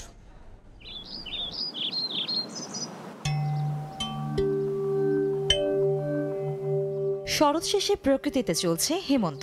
সূর্য ওঠার সঙ্গে সঙ্গেই মেঘ কাটিয়ে মুক্ত আকাশে দেখা দিতে শুরু করেছে পৃথিবীর ৩য় উচ্চতম পর্বতশৃঙ্গ কাঞ্চনজঙ্ঘা। ভোরের সূর্যের আলোর সঙ্গে কখনো শুভ্র, কখনো গোলাপি, আবার কখনো লাল রং নিয়ে হাজির হয় বরফ আচ্ছাদিত এই পর্বত চূড়াটি। বেলা বাড়ার সঙ্গে সঙ্গে কিছুটা ঝাপসা হয়ে আসলেও তখন রং হয় সাদা। কয়েকদিন থেকেই মেঘের কারণে পরিষ্কারভাবে আকাশে দেখা না দিলেও বৃহস্পতিবার জেলার সীমান্তবর্তী তেঁতুলিয়ার বিভিন্ন এলাকা থেকে নতুন রূপে দেখা গেছে পর্বতশৃঙ্গ কাঞ্চনজঙ্ঘা।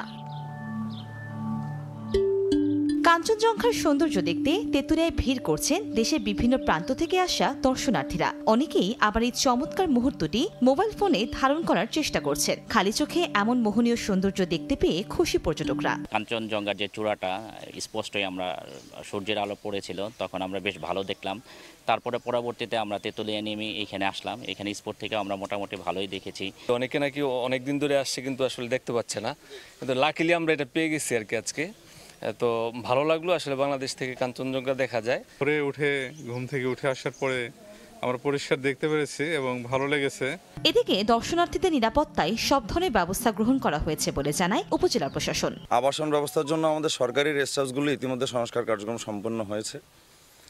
বেসরকারি আবাসন ব্যবস্থাগুলোর আবাসন মালিকদের সাথে আমরা কথা বলেছি, কোনোভাবেই বরাবরের মতো যেন কোনো পর্যটকের কাছ থেকে অতিরিক্ত ভাড়া আদায় করা না হয়, সেই বিষয়ে তাদেরকে সতর্ক করা হয়েছে। তেঁতুলিয়াকে যেন আমরা সম্পূর্ণরূপে একটি পর্যটন বান্ধব উপজেলা হিসেবে গড়ে তুলতে পারি সেই বিষয়ে আমরা সবাই ঐক্যমত্য এবং এ বিষয়ে সবাই কাজ করছি। কাঞ্চনজঙ্ঘার চূড়া দেখতে অনেকেই ভারতের পশ্চিমবঙ্গের দার্জিলিং জেলা শহরে টাইগার হিল পয়েন্টে, আবার কেউ কেউ নেপালে যান। তবে দূরত্ব কম হওয়ায় হেমন্তের এই সময়টিতে পঞ্চগড় সহ তেঁতুলিয়া থেকে খালি চোখে দেখা যায় কাঞ্চনজঙ্ঘা।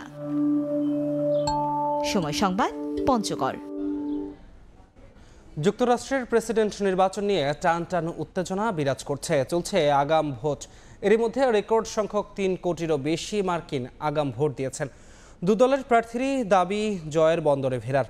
যুক্তরাষ্ট্রের মঙ্গল ও নিরাপত্তার জন্য ট্রাম্পকে বিপজ্জনক আখ্যা দেন কামালা হ্যারিস। অন্যদিকে ট্রাম্প বলছেন আগাম ভোটে ভালো করছে তার দল। যুক্তরাষ্ট্র থেকে লস্কর আল মামুনের রিপোর্টে বিস্তারিত। যুক্তরাষ্ট্রের প্রেসিডেন্ট নির্বাচন বৈশ্বিক রাজনীতিতে কতটা প্রভাব ফেলবে এই নির্বাচন তা দেখার অপেক্ষায় এখন গোটা বিশ্ব। নির্বাচনের ক্ষণ গণনা শুরু হয়েছে। শেষ মুহূর্তের প্রচারণা চালিয়ে যাচ্ছেন কমলা হ্যারিস ও ডোনাল্ড ট্রাম্প। ভোটারদের কাছে টানতে নিরলস পরিশ্রম করছেন দুজনই। ছুটে চলছেন ভোটারদের দ্বারে দ্বারে। বিভিন্ন জনমত সমীক্ষায় জনপ্রিয়তার পারদ ওঠানামা করছে দুই প্রার্থীরই। দেশটির রীতি অনুযায়ী অনেক রাজ্যেই শুরু হয়েছে আগাম ভোট। সশরীরে কেন্দ্রে গিয়ে কিংবা ব্যালটে ভোট দিয়ে তা ডাকযোগে প্রেরণ, এই দুই পদ্ধতির যে কোনো একটিতে ভোট দিচ্ছেন ভোটাররা। এরই মধ্যে রেকর্ড সংখ্যক 3 কোটিরও বেশি মার্কিন নাগরিক আগাম ভোট দিয়েছেন। গেল সপ্তাহে দোদুল্যমান অঙ্গরাজ্যগুলোতে আগাম ভোট গ্রহণ শুরু হয়। দুই প্রার্থী সবচেয়ে বেশি সময় ধরে প্রচারণা চালাচ্ছেন সুইং স্টেট বা দোদুল্যমান অঙ্গরাজ্যগুলোতে। এরই অংশ হিসেবে বুধবার পেনসিলভেনিয়ায় মার্কিন সংবাদ মাধ্যম CNN আয়োজিত এক প্রশ্নোত্তর অনুষ্ঠানে অংশ নিয়ে ডেমোক্রেটিক প্রার্থী কমলা হ্যারিস বলেন, তিনি নির্বাচিত হলে তার প্রশাসনে বাইডেন প্রশাসনের ধারাবাহিকতা থাকবে না। এছাড়াও মধ্যবিত্তদের কল্যাণে দ্রব্যমূল্যের ঊর্ধ্বগতি ঠেকানোরও প্রতিশ্রুতি দেন তিনি।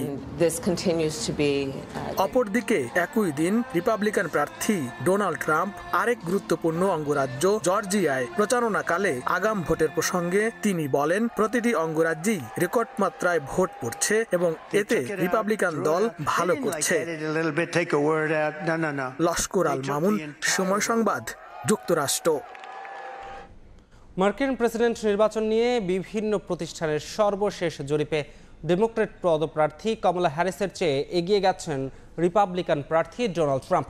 এদিকে দোদুল্যমান অঙ্গরাজ্য মিশিগানে মুসলিম ভোটার এবং পেনসিলভেনিয়ায় ব্যবধান গড়ে দিতে পারেন ইহুদি ভোটাররা, বলছেন বিশ্লেষকরা।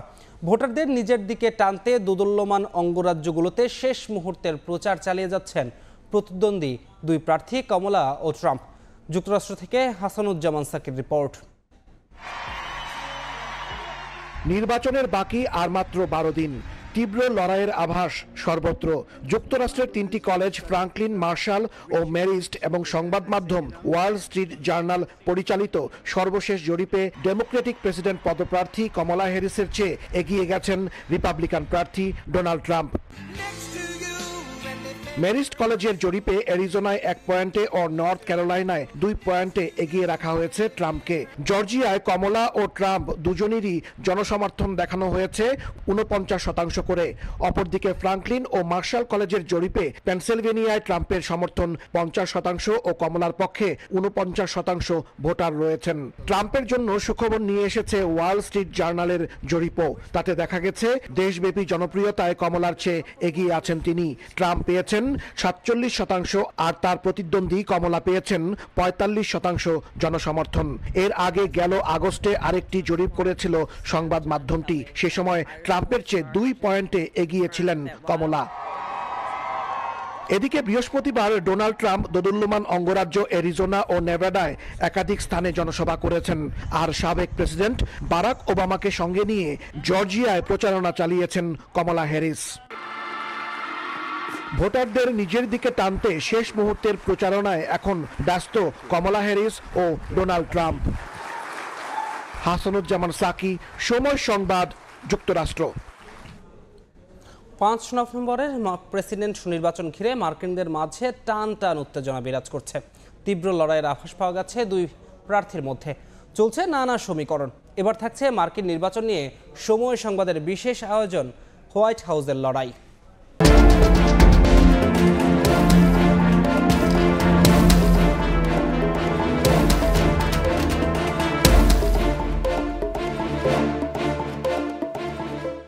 প্রিয় দর্শক, মার্কিন প্রেসিডেন্ট নির্বাচন নিয়ে সময় সংবাদের নতুন আয়োজন আশা ইন্স্যুরেন্স ব্রোকারেজ হোয়াইট হাউসের লড়াই অনুষ্ঠানে ইউএসএ স্টুডিও থেকে আমি হাসানুজ্জামান সাকি আপনাদেরকে স্বাগত জানাচ্ছি। আমার সঙ্গে আজকে অতিথি হিসেবে আছেন দুজন। আছেন বাংলাদেশি আমেরিকান রিপাবলিকান অ্যালায়েন্সের চেয়ারম্যান নাসির খান পল এবং আছেন ডেমোক্রেট উইমেন্স ফোরামের প্রেসিডেন্ট ঢাকা বিশ্ববিদ্যালয়ের সাবেক প্রভাষক রুবাইয়া রহমান। আর কদিন মাত্র বাকি এই প্রেসিডেন্সিয়াল নির্বাচনের, এবং এই নির্বাচনকে কেন্দ্র করে এখন হাড্ডাহাড্ডি লড়াইয়ের আভাস পাওয়া যাচ্ছে। আমি শুরুতেই নাসির খান পল আপনার কাছে যাব। আপনি যদি বলেন যে সর্বত্রই তো একটি হাড্ডাহাড্ডি লড়াইয়ের আভাস, আপনি অনেক বছর যাবত 50 বছরের বেশি যাবত এই আমেরিকাতে প্রবাসী হিসেবে রয়েছেন, এই নির্বাচনের এত হাড্ডাহাড্ডি লড়াইয়ের কারণ কি? আমেরিকান যে প্রেসিডেন্সিয়াল ইলেকশন, এটা শুধু আমেরিকার লোক মানে জনগণের জন্য না, গোটা ওয়ার্ল্ডের প্রতিটা মানুষের জন্য আমেরিকান ইলেকশন অত্যন্ত গুরুত্বপূর্ণ একটা দিক। তবে এইবার যেহেতু আমরা বুঝতে পারছি third world war is knocking at our door, এই জন্যই আমেরিকান এবারকার ইলেকশনটা অত্যন্ত গুরুত্বপূর্ণ ইলেকশন। এই ইলেকশনের উপরে নির্ভর করছে আমরা কি এখন পর্যন্ত আমরা 5টা দেশে যুদ্ধে জড়িত রয়েছি। এই ইলেকশনটাই কিন্তু আমাদের দিক নির্দেশনা দিবে আমরা কি থার্ড ওয়ার্ল্ড ওয়ারের দিকে এগিয়ে যাব নাকি এটা বন্ধ হয়ে যাবে। এই জন্য এই ইলেকশনটাকে আমি খুব গুরুত্বপূর্ণভাবে দেখছি।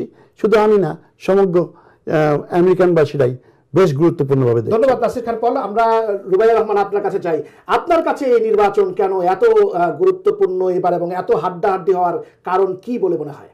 আমি বিশেষ করে মনে করি যে যেহেতু এখানে এবারের কন্টেস্টেন্ট, ডেমোক্রেটিক কন্টেস্টেন্ট হচ্ছেন একজন মহিলা কামালা হ্যারিস, আমাদের স্বাভাবিকভাবেই একটা স্বতঃস্ফূর্ততা রয়েছে যে দেখি এবারের ইলেকশনে যদি প্রথমবারের মতো আমরা একজন মহিলাকে আমাদের প্রেসিডেন্ট হিসেবে নিয়ে আসতে পারি, এটা একটা অন্যতম কারণ। তারপরেও আরও কতগুলি কারণ, যুদ্ধ একটা বিরাট কারণ, এবং ইন্টারন্যাশনাল পলিটিক্সে আমেরিকান যে নির্বাচন এবং এর প্রেসিডেন্টের ভূমিকা অত্যন্ত গুরুত্বপূর্ণ, কারণ তারাই এটাকে অনেকটা ব্যালেন্স করবেন যে এই যুদ্ধ কোন দিকে যাবে। সেই জন্যই এটা আমি মনে করি যে অনেক বেশি গুরুত্ব রাখছে। আমরা সাধারণত এশিয়ান যারা রয়েছি, বাংলাদেশি যারা রয়েছি, তারা কিন্তু সাধারণত দীর্ঘদিনের যে এইখানকার মার্কিন রাজনীতির যে ইতিহাস, ভোটের রাজনীতি, তাতে ডেমোক্রেটদের মানে সমর্থনই বেশি। কিন্তু তার বাইরে গিয়ে আমরা দেখছি যে এখনও অসংখ্য মানুষ, বাংলাদেশি এবং এশিয়ানরা, তারা ডোনাল্ড ট্রাম্পকে কিংবা রিপাবলিকানকে সমর্থন করছেন। আপনিও একটি গুরু দায়িত্ব নিয়েছেন রিপাবলিকান পার্টির বাংলাদেশিদের একজন প্রতিনিধি হিসেবে। তো এটির কারণ কি? আপনার রিপাবলিকান পার্টি কিংবা ডোনাল্ড ট্রাম্পকে সমর্থন করার কারণ কি? আপনার ইলেকশনে আমেরিকান অনেক ইস্যু থাকে।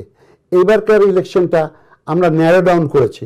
ন্যারো ডাউন করে এটা 3টা মেইন প্রবলেম, যেই 3টা প্রবলেমের উপরেই মানুষ ভোট কেন্দ্রে আসবে এবং ভোট দেবে, এবং এবার বিপুল সংখ্যক ভোটার যে আসবে ভোট কেন্দ্রে তা আমরা বুঝতে পারছি। যেমন আমেরিকার ইকোনমি, ইনফ্লেশন একেবারে রসাতলে চলে গেছে। এরকম আমেরিকা কোনোদিন ছিল না যেভাবে ইকোনমিতে ধস নেমেছে। জিনিসপত্রের দাম অত্যন্ত, এই মানুষের নাবিশ্বাস উঠে গেছে এই আমেরিকান ইকোনমির জন্য। সেকেন্ডটা হলো আপনার ওয়ার। এখন যেভাবে আমেরিকান বাইডেন এবং কামালা প্রশাসন যেভাবে হেল্প করছে ইসরায়েলিদের, এই আপনার কিছুদিন আগে B-2 একটা বোমারু বিমান পাঠিয়েছে। এই যে কত ভয়াবহ, যেটা লেবাননে বোম্বিং করতে গিয়েছে 30,000 টন একটা বোম নিয়ে, এটা একটা ডেঞ্জারাস, এটা রেডারের মধ্যে ধরা পড়ে না, লেবানন রেডারের মধ্যেও এই প্লেনটাকে ধরতে পারবে না।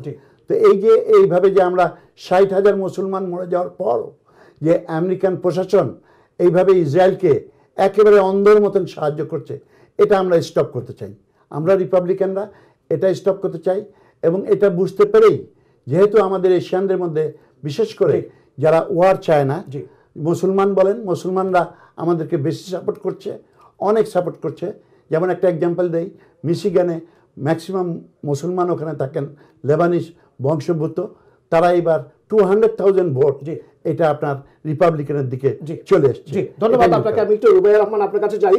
সেটি হচ্ছে যে আপনি কি মনে করেন যে এইখানকার যে অর্থনীতি রয়েছে সেই অর্থনীতির কারণে কিংবা জিনিসপত্রের দাম বৃদ্ধি হয়ে গেছে সেই কারণে এটা এই কারণেই কি বাংলাদেশিরা ডোনাল্ড ট্রাম্পকে সমর্থন করছেন? আপনার কি মনে হয়? আমি দ্বিমত পোষণ করছি। তার কারণ হচ্ছে যে ডোনাল্ড ট্রাম্পের এটা সেকেন্ড ইলেকশন। উনি প্রথম ইলেকশনে ছিলেন এবং উনি কি করেছিলেন? সেই সময়ও তো ইসরায়েল ছিল, সেই সময়ও অনেক যুদ্ধ আমরা দেখেছি, কিন্তু উনি যে পরবর্তীতে যখন ইলেক্টেড হয়ে আসতে যদি চান তখন ওনার পলিসি কি ইসরায়েলের প্রতি কোনো অন্যরকম হবে? সেরকম কি কোনো আলামত আমরা দেখতে পাই? সেরকম কিছুই দেখতে পাই না।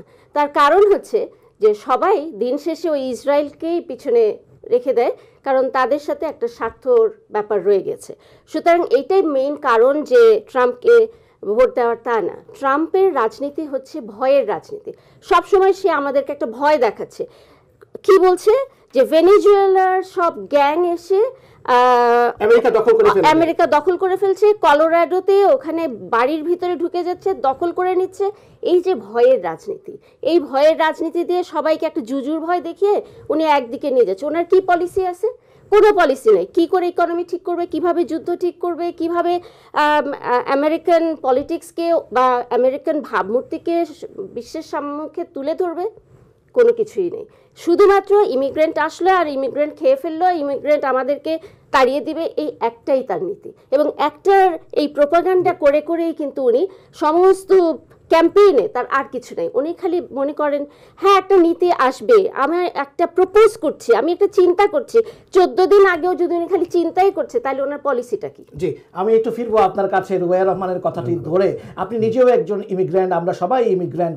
একবার দেখা যাচ্ছে যে ডোনাল্ড ট্রাম্প ইমিগ্রেন্টদের পক্ষে, অভিবাসীদের পক্ষে কথা বলছেন মিশিগানে, তারপরে আবার পেনসিলভেনিয়াতে গিয়ে বলছেন যে আসলে আপনি যে কথা বলছিলেন মুদ্রাস্ফীতি, জীবনযাপনের ব্যয় বৃদ্ধি কিংবা যুদ্ধ, এসব আসলে কোনো ইস্যু নয়। ডোনাল্ড ট্রাম্প বলছেন যে অভিবাসীরাই যুক্তরাষ্ট্রের জন্য একটি বড় ইস্যু। আপনার কি মনে হয়? দেখুন, এই প্রথমে বলি যে রুবাইয়া যেটা বললো যে ডোনাল্ড ট্রাম্পের আমলে ওয়ার ছিল 4 বছর যে উনি প্রেসিডেন্ট ছিলেন, actually it's wrong information. Only America Donald ট্রাম্পের সময় 4 বছর কোনো ওয়ারের সঙ্গে জড়িত হয়নি। আপনার ওবামা যখন তার আগে প্রেসিডেন্ট ছিলেন 22টা দেশে উনি যুদ্ধ চালিয়েছেন, আর তারপরে বাইডেন আসার পর 5টা দেশে যুদ্ধে জড়িয়েছিল। ডোনাল্ড ট্রাম্প, যারা 5 বছরের শিশু তারাও জানে he is a no war man. সে এমনকি রিপাবলিকান হয়ে সে বুশ যখন ইরাক অ্যাটাক করে তাকেও সে প্রতিবাদ করেছে যে নো, এই ওয়ারটা তুমি বন্ধ করো বুশকে। অর্থাৎ Donald Trump is a no war man. আর বর্ডারের ক্রাইসিস যেটা বলছেন, এই যে বর্ডার নিয়ে উনি চিল্লাচ্ছে, আপনার সিএনএনরা ওয়ার্ড টুইস্ট করে, ওয়ার্ডের গেম খেলে। আপনাকে এনাফ ইন্টেলিজেন্ট হতে হবে এই ওয়ার্ডের মারপ্যাচগুলো বোঝার জন্য। Donald Trump is against illegal immigrant. Donald Trump ইমিগ্রেন্টের এগেনস্টে না। তার সবচেয়ে বড় প্রমাণ, ওনার 3টা বইয়ের মধ্যে 2টা বই আপনার ইমিগ্রেন্ট ওয়াইফ। যে লোকের 2টা বউ out of 3 immigrant, say anti immigrant হতে পারে না? হ্যাঁ, সে হলো anti illegal immigrant. Illegal immigrant এবং সে 100% রাইট। কিছুদিন আগে আমরা ভিডিওতে দেখেছি কলোরাডো একটা বিল্ডিং, এই যে আপনার ভেনেজুয়েলার এরা পুরো বিল্ডিংটা দখল করে নিয়েছে গান পয়েন্টের উপরে, অ্যান্ড হুইচ ইজ ট্রু। তো এই যে বর্ডারে যে আপনার 15 মিলিয়ন লোক নিয়ে এসছে, আমেরিকার একটা স্টেটের জনসংখ্যাও 15 মিলিয়ন না, এবং এখানে চোর ডাকাত 9 বছর ধরে জেল খাচ্ছে, 20 বছর ধরে জেল খাচ্ছে। সেই জেল থেকে পালিয়ে লোকজন চলে এসে ড্রাগ অ্যাডিক্ট, ড্রাগ ডিলার আমাদের মা বোনদেরকে রেপ করছে, এখানে খুন করছে, এই ইলিগাল। রুবাইয়া রহমান, আপনি নারী প্রেসিডেন্ট নির্বাচনের কথা বলেছিলেন। আপনার কি মনে হয় যে যুক্তরাষ্ট্রের মানুষ নারী প্রেসিডেন্টকে নির্বাচন করার ব্যাপারে কতটুকু প্রস্তুত? এটাই আমাদের দেখার ব্যাপার রয়েছে সামনে। কারণ আমেরিকা নিজেকে মনে করে যে তারা হচ্ছে ওয়ার্ল্ড লিডার, আমরা মনে করি আমরা ওয়ার্ল্ড লিডার, কিন্তু আমরা কি সেটা প্রমাণ করতে পারছি? আমরা মনে করি যে ফ্রিডম অফ রাইটস আমাদের একটা ওয়ান অফ দ্য অন্যতম মানে পরিচয় আমেরিকানদের, যে আমরা ফ্রিডমকে, ইকুয়াল রাইটস, এগুলি নিয়ে আমরা কথা বলি, এবং আমাদের ফ্রেমাররাও তাই করেছেন। আমাদের কনস্টিটিউশন এটা নিয়েই কথা বলে। কিন্তু তারপরেও দেখা যায় যে আমেরিকান জনসংখ্যা বা জনগোষ্ঠী এখনো কেন যেন ওই জায়গাটায় পিছিয়ে আছে যেখানে নারীর অধিকার জড়িত রয়েছে, এবং সেইখানেই আমাদের প্রশ্ন যে কেন হবে না, নারী কোথায় কম আছে। আমাদের যে এবারের ক্যান্ডিডেট কামালা হ্যারিস, তার মতো একজন যোগ্য প্রার্থী খুঁজে পাওয়াই মুশকিল। উনি নিজে একজন পাবলিক প্রসিকিউটর ছিলেন, উনি একজন সেনেটর ছিলেন, উনি নীতি নির্ধারণ করেছেন, উনি মহিলা এবং শিশুদের ব্যাপারে অনেক তাদের অধিকারের লড়াই করেছেন। তার মতো একজন মানে শিক্ষিত এবং যোগ্য প্রার্থী, তার প্রতি যদি সমর্থন আমরা আমেরিকানরা দিতে না পারি, তাহলে এই ব্যর্থতা কার? এই ব্যর্থতা আমাদের। এবং আমরা যদি চিন্তা করি ইউরোপে কত রকমের ছোট ছোট দেশ আছে এবং উন্নত দেশ আছে, তাদের দেশে প্রাইম মিনিস্টার, প্রেসিডেন্ট মহিলারা নির্বাচিত হচ্ছেন।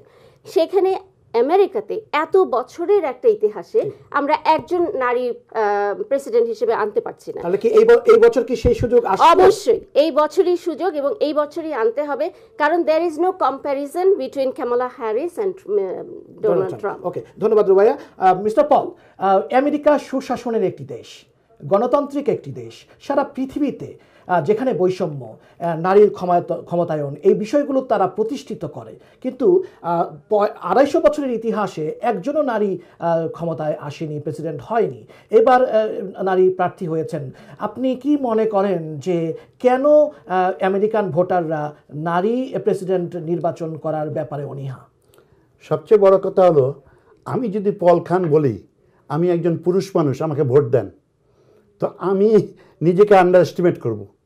আমার জেন্ডারের জন্য আমাকে ভোট দেন, এটা কোনোদিনই ক্রাইটেরিয়া হতে পারে না, সভ্য সমাজে হতে পারে না যে you are voting for me for my gender. অতএব নারী পুরুষ এইটা বিভেদটা আমেরিকানরা কেউই বিশ্বাস করে না, আমরাও বিশ্বাস করি না। এখানে আপনি যোগ্যতা বলে আসবেন। কামালা হ্যারিসের যোগ্যতার কথা আমি বলি। উনি যখন 2020-এ প্রেসিডেন্সিয়াল নমিনেশনের জন্য দাঁড়িয়েছিলেন, আউট অফ 13 জন ক্যান্ডিডেটের মধ্যে প্রাইমারিতে সবচেয়ে কম ভোট পেয়ে 3% পেয়ে উনি আউট হয়ে গেছিলেন। উনি কতখানি অযোগ্য। ব্ল্যাক লাইফ ম্যাটার্স, যে ব্ল্যাক লাইফ ম্যাটার্স মুভমেন্টটা আপনার আমেরিকাকে ধ্বংস করে দিয়েছে। 6 মাস 500 পিপল গট কিল। আমেরিকা হলো সব কালারের দেশ, এটা ডেমোক্রেটরা বলে, কিন্তু যখন ব্ল্যাক লাইফ ম্যাটার্স আছে, আমার লাইফ আপনার লাইফ কোনো ম্যাটার না, তাদের কাছে black life matters it's a nonsense slogan. এই স্লোগানের পিছনে আমাদের কামালা হ্যারিস কেমনভাবে কাজ করছে। ওই ঠাক দোকান যখন দোকান জ্বালিয়ে দিচ্ছিল, মানুষ খুন করছিল, পুলিশ পিটে মারে ফেলছিল, এদেরকে জেল থেকে, সে ক্যালিফোর্নিয়ার জেল থেকে ছুটিয়ে নিয়ে আসছে। তার কোনো, এবং সে কোনোদিন প্রেস ফেস করতে পারে না, প্রেসে কোনোদিন সে কোনো প্রেস কনফারেন্স করে না, সে যখন উত্তর দেয়। এবং সবচেয়ে বড় কথা, তাকে যখন কিছুদিন আগে জিজ্ঞেস করা হলো, আপনি যে বাইডেন 4 বছর চালিয়েছেন, আপনার নীতি কি হবে, তিনি বলছেন আমি এক্স্যাক্টলি বাইডেনকে ফলো করব। তাহলে বাইডেনকে ফলো করলে তো আমাদের এই ধরনের বর্ডার ক্রাইসিস থাকবে, ইকোনমি, ইনফ্লেশন, ওয়ার, জিনিসপত্রের দাম সবই একরকম। মিস্টার পল বলছিলেন যে তিনি প্রেসকে বা গণমাধ্যম কর্মীদেরকে ফেস করতে চান না কামালা হ্যারিস, কিন্তু আমরা দেখছি যে ডোনাল্ড ট্রাম্প তিনি কিন্তু সিএনএন এর দ্বিতীয় বিতর্কে কিন্তু নাকচ করে দিয়েছেন। আর পেনসিলভেনিয়া যে টাউন হল মিটিং, সেখানে তিনি যাননি। তো আপনার এটা সত্যতা নেই, কথাটার সত্যতা নেই। তার কারণ হচ্ছে ফক্স নিউজে কামালা হ্যারিস খুব কঠিন একটি ইন্টারভিউয়ের সম্মুখীন হয়েছেন এবং সাকসেসফুলি উনি সেখান থেকে বের হয়ে আসছেন এবং উনি প্রতিটি প্রশ্নের জবাব দিয়েছেন। কামালা হ্যারিসের যোগ্যতা নিয়ে যদি প্রশ্ন করা হয়, সেটা সত্যি একটা দুঃখজনক কথা, কারণ উনি ওনার যোগ্যতা খুব ভালোভাবে প্রমাণ করেছেন এবং করে যাচ্ছেন। এবং আমি মনে করি Kamala Harris will be a excellent president for USA. জি, আপনাকে ধন্যবাদ। বাংলাদেশি যারা এখানকার আমেরিকান ভোটার, তাদের উদ্দেশ্যে কি বলবেন এই নির্বাচন নিয়ে? আজকে দেখেন, বাইডেন এবং কামালা দুজনেরই সিগনেচার আছে। কিছুদিন আগে এক্সিকিউটিভ অর্ডারে বাইডেন এবং কামালা সিগনেচার করে এই যে B-2 বোমারু বিমানটা পাঠালো, মুসলমানদের যে মারছে, এই মুসলমানের মারা যদি আপনারা বন্ধ করতে চান, তাহলে ডোনাল্ড ট্রাম্প ছাড়া আপনাদের আর কোনো গতি নেই। আমি মানলাম আপনি তর্ক করেন, ডোনাল্ড ট্রাম্পের খারাপ দিক আছে, কামালা হ্যারিসের আরও বেশি খারাপ দিক আছে। কামালা হ্যারিস কিছু না পেরে সে কি খেলছে, জেন্ডার গেম খেলছে, যেমন রুবাইয়া বলল উনি মেয়ে, আচ্ছা উনি কালু, রেস কার্ড খেলছে, আমি কালু, অথচ উনার 4 জন গ্র্যান্ড প্যারেন্টসের মধ্যে 3 জন গ্র্যান্ড প্যারেন্টস হলো ইন্ডিয়ান, একজন খালি।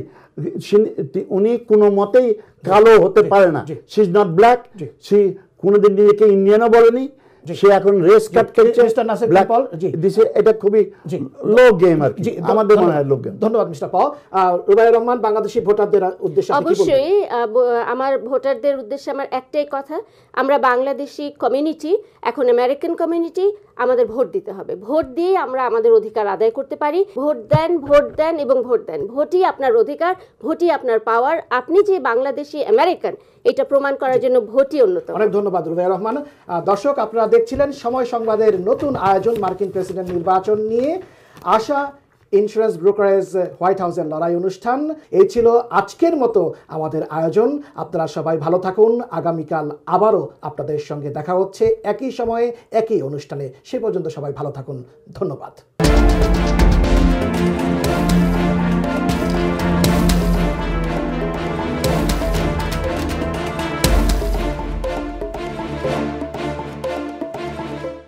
ঘরের মাঠে বাংলাদেশের এমন অসহায় আত্মসমর্পণ অবাক করেছে প্রোটিয়া কিংবদন্তি শান পোলককে।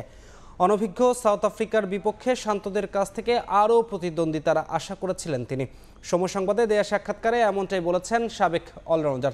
পোলকের আশা, এই সিরিজে টাইগারদের হোয়াইট ওয়াশ করে টেস্ট চ্যাম্পিয়নশিপ ফাইনালে উঠবে সাউথ আফ্রিকা। তার মতে সাকিবের অনুপস্থিতিতে মিরপুর টেস্টে ভুগতে হচ্ছে স্বাগতিকদের। শান পোলকের সাক্ষাৎকার নিয়েছেন সাব্বির মিথুন।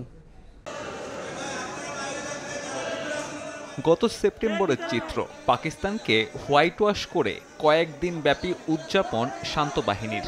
বোর্ড থেকেও দেয়া হয় বড় অঙ্কের আর্থিক পুরস্কার। তবে বাংলাদেশ ক্রিকেটের আসল চেহারা দেখতে অপেক্ষা করতে হলো না খুব একটা। ভারত সিরিজে চূড়ান্ত ব্যর্থতার পরিচয় দিয়েছে বাংলাদেশ। কানপুরে বৃষ্টি বিঘ্নিত যে টেস্ট টাইগাররা হেরেছে তা হয়তো হার মানাবে রূপকথাকেও। তবে সে ব্যর্থতাও ছাপিয়ে গেল মিরপুর টেস্ট।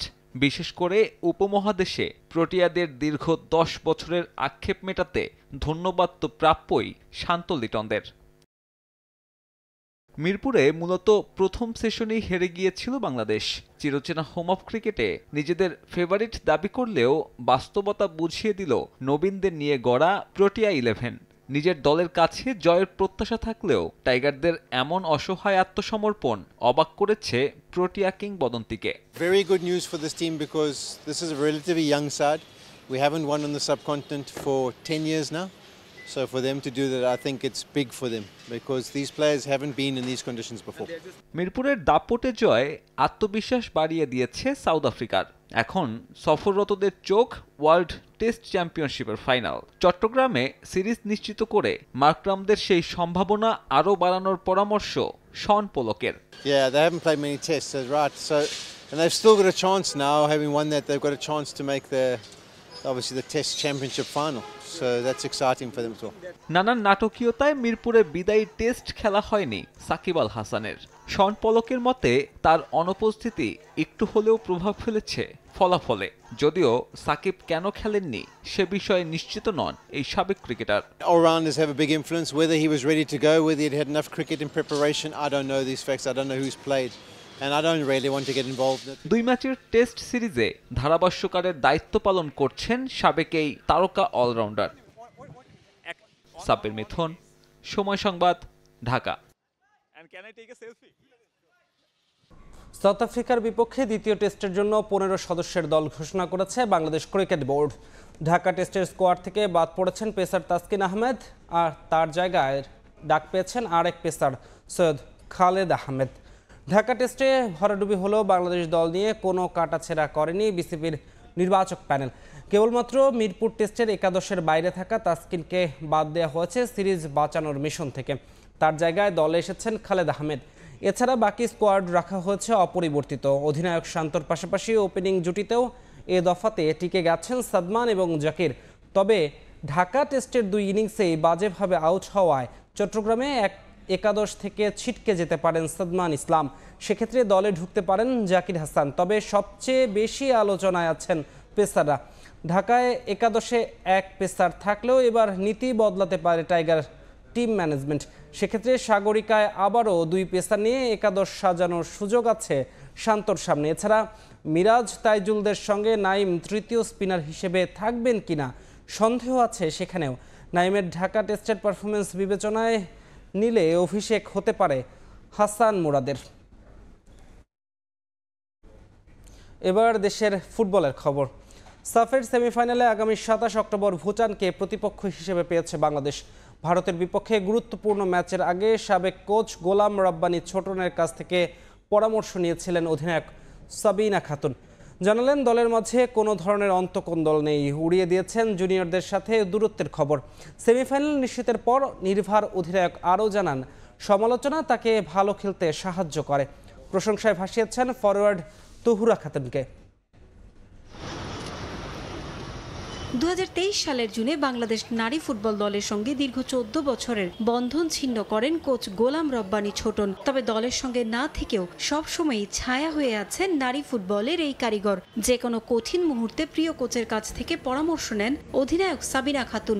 জানালেন ভারত ম্যাচের আগে কঠিন সময়ে ভালো খেলার অনুপ্রেরণা নাকি ছোটনের কাছ থেকে পেয়েছিলেন অধিনায়ক। আমি প্রত্যেকটা ম্যাচের আগে ট্রাই করি হচ্ছে ছোটন স্যারের সাথে একটু কথা বলার, কারণ 14 বছরের সম্পর্ক ওনার সাথে, এবং আমার কাছে মনে হয় যে আমার থেকে ভালো উনি আমাকে ছিলেন, শুধু আমাকে না প্রত্যেকটা প্লেয়ারেরই। তো সবাইকে আমি জাস্ট ওই মেসেজটা ফরওয়ার্ড করেছিলাম, বাট আমি বলি নাই যে স্যার এটা বলছে।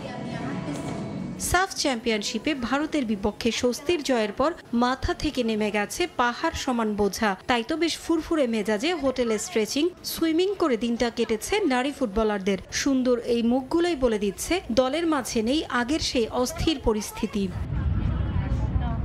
পাকিস্তান ম্যাচের ছন্নছাড়া পারফরমেন্সের পর হঠাৎ করেই শোনা যায় অন্তকোন্দলের খবর। কোচ পিটার বাটলার নাকি সিনিয়রদের চেয়ে জুনিয়র ফুটবলারদের প্রাধান্য দেন বেশি। কোচও পাল্টা অভিযোগ করেন ফুটবলাররা মাঠের খেলার চেয়ে সামাজিক যোগাযোগ মাধ্যমে মনোযোগ দেয় বেশি। তবে জুনিয়রদের সঙ্গে দূরত্ব ও অন্তকোন্দলের অভিযোগ উড়িয়ে দিলেন অধিনায়ক সাবিনা খাতুন। জানালেন সমালোচনা সবসময় ভালো খেলার অনুপ্রেরণা যোগায় তাকে।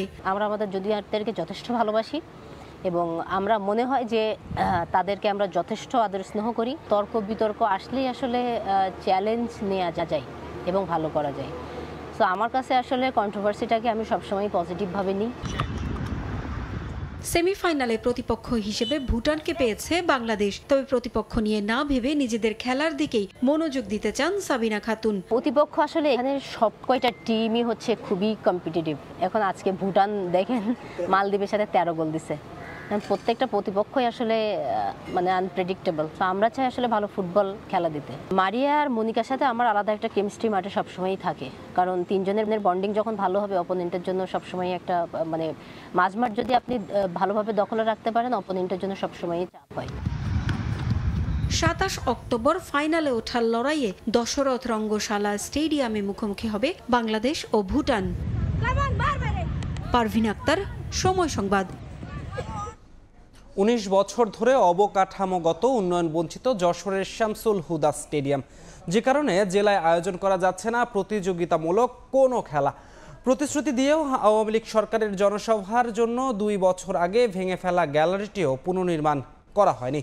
এ অবস্থায় জেলা ক্রীড়া সংস্থার সভাপতির দাবি, দ্রুততম সময়ের মধ্যে স্টেডিয়াম উন্নয়নে চাওয়া হবে সরকারি বরাদ্দ। যশোর থেকে আবুল কালাম আজাদের ছবি ও জুয়েল মৃধার তথ্য নিয়ে রিপোর্ট।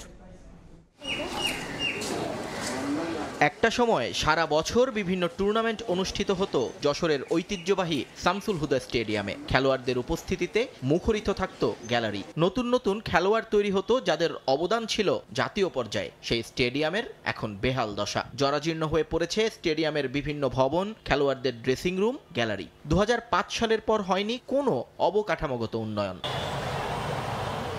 উল্টো 2022 সালের 24 নভেম্বর আওয়ামী লীগ সরকারের তৎকালীন প্রধানমন্ত্রী শেখ হাসিনার জনসভার জন্য ভেঙে ফেলা হয় উত্তর পাশের গ্যালারি। ওই সময় গ্যালারি পুনর্নির্মাণ ছাড়াও স্টেডিয়ামটি সংস্কার এবং উন্নয়নে 33 কোটি টাকা বরাদ্দের প্রতিশ্রুতি দেয়া হলেও মেলেনি সে অর্থ, যে কারণে এখন ভাগাড়ে পরিণত হয়েছে জেলা স্টেডিয়ামটি। আয়োজন করা যাচ্ছে না প্রতিযোগিতামূলক কোনো খেলা, জানিয়ে ক্ষুব্ধ স্থানীয় ক্রীড়া সংগঠকরা। 2003 সালে তৈরি হওয়ার পর থেকে আজ পর্যন্ত সেখানে কোনো ডেভেলপমেন্ট ওয়ার্ক হয়নি। মাঠের মধ্যে খড় কুটো ঘাস বড় বড় হয়ে রয়েছে। এখানে বর্ষা হলেই পানি ভরে যায়, পানি নিষ্কাশনের কোনো ব্যবস্থা নেই। অবকাঠামো বলেন বা খেলোয়াড়দের মাঠে আসবার জন্য যে একটা প্রক্রিয়া বা একটা আগ্রহী ভাব তৈরি করা, সেরকম কোনো অবকাঠামো 2005 সালের পর থেকে এখনো পর্যন্ত আমাদের চোখে পড়েনি।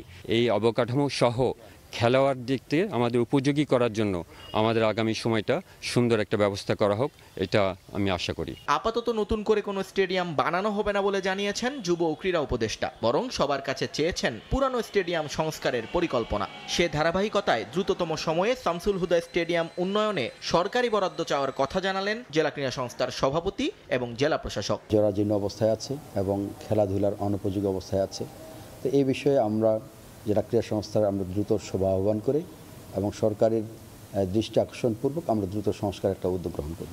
1964 সালে নির্মিত স্টেডিয়ামে একসঙ্গে 15,000 দর্শক গ্যালারিতে বসে খেলা উপভোগ করতে পারত। সময় সংবাদ, যশোর। দীর্ঘদিন জেলা ক্রীড়া সংস্থার কার্যক্রম না থাকায় মুখ থুবড়ে পড়েছে টাঙ্গাইলের ক্রীড়াঙ্গন। নিরুৎসাহিত হচ্ছেন খেলোয়াড়রা। নতুন খেলোয়াড় উঠে আসার ক্ষেত্রেও যা প্রতিবন্ধকতা সৃষ্টি করছে। দ্রুত নতুন কমিটি গঠন সহ খেলাধুলায় প্রাণ ফিরিয়ে আনার দাবি খেলোয়াড় ও কোচদের। দ্রুতই প্রয়োজনীয় ব্যবস্থা নেওয়ার আশ্বাস দিয়েছেন জেলা প্রশাসক। টাঙ্গাইল থেকে কাদির তালুকদারের তথ্য ও রাশেদ খানের ছবিতে প্রতিবেদন। টাঙ্গাইল স্টেডিয়াম যেন এক বিরান ভূমি, মাঠে নেই কোনো খেলাধুলা, খেলোয়াড়দের আনাগোনাও কমে গেছে, নেই কোলাহল। জেলা ক্রীড়া সংস্থা কার্যালয়ে বিরাজ করছে ভুতুড়ে পরিবেশ। আওয়ামী লীগ সরকার পতনের পর থেকে রাজনৈতিক প্রভাবে জেলা ক্রীড়া সংস্থার চেয়ারে থাকা প্রভাব বিস্তারকারী কর্মকর্তারা লাপাত্তা। ফলে জেলা ক্রীড়া সংস্থার সকল কার্যক্রম বন্ধ হয়ে যায়, বিলুপ্ত হয়েছে কমিটিও।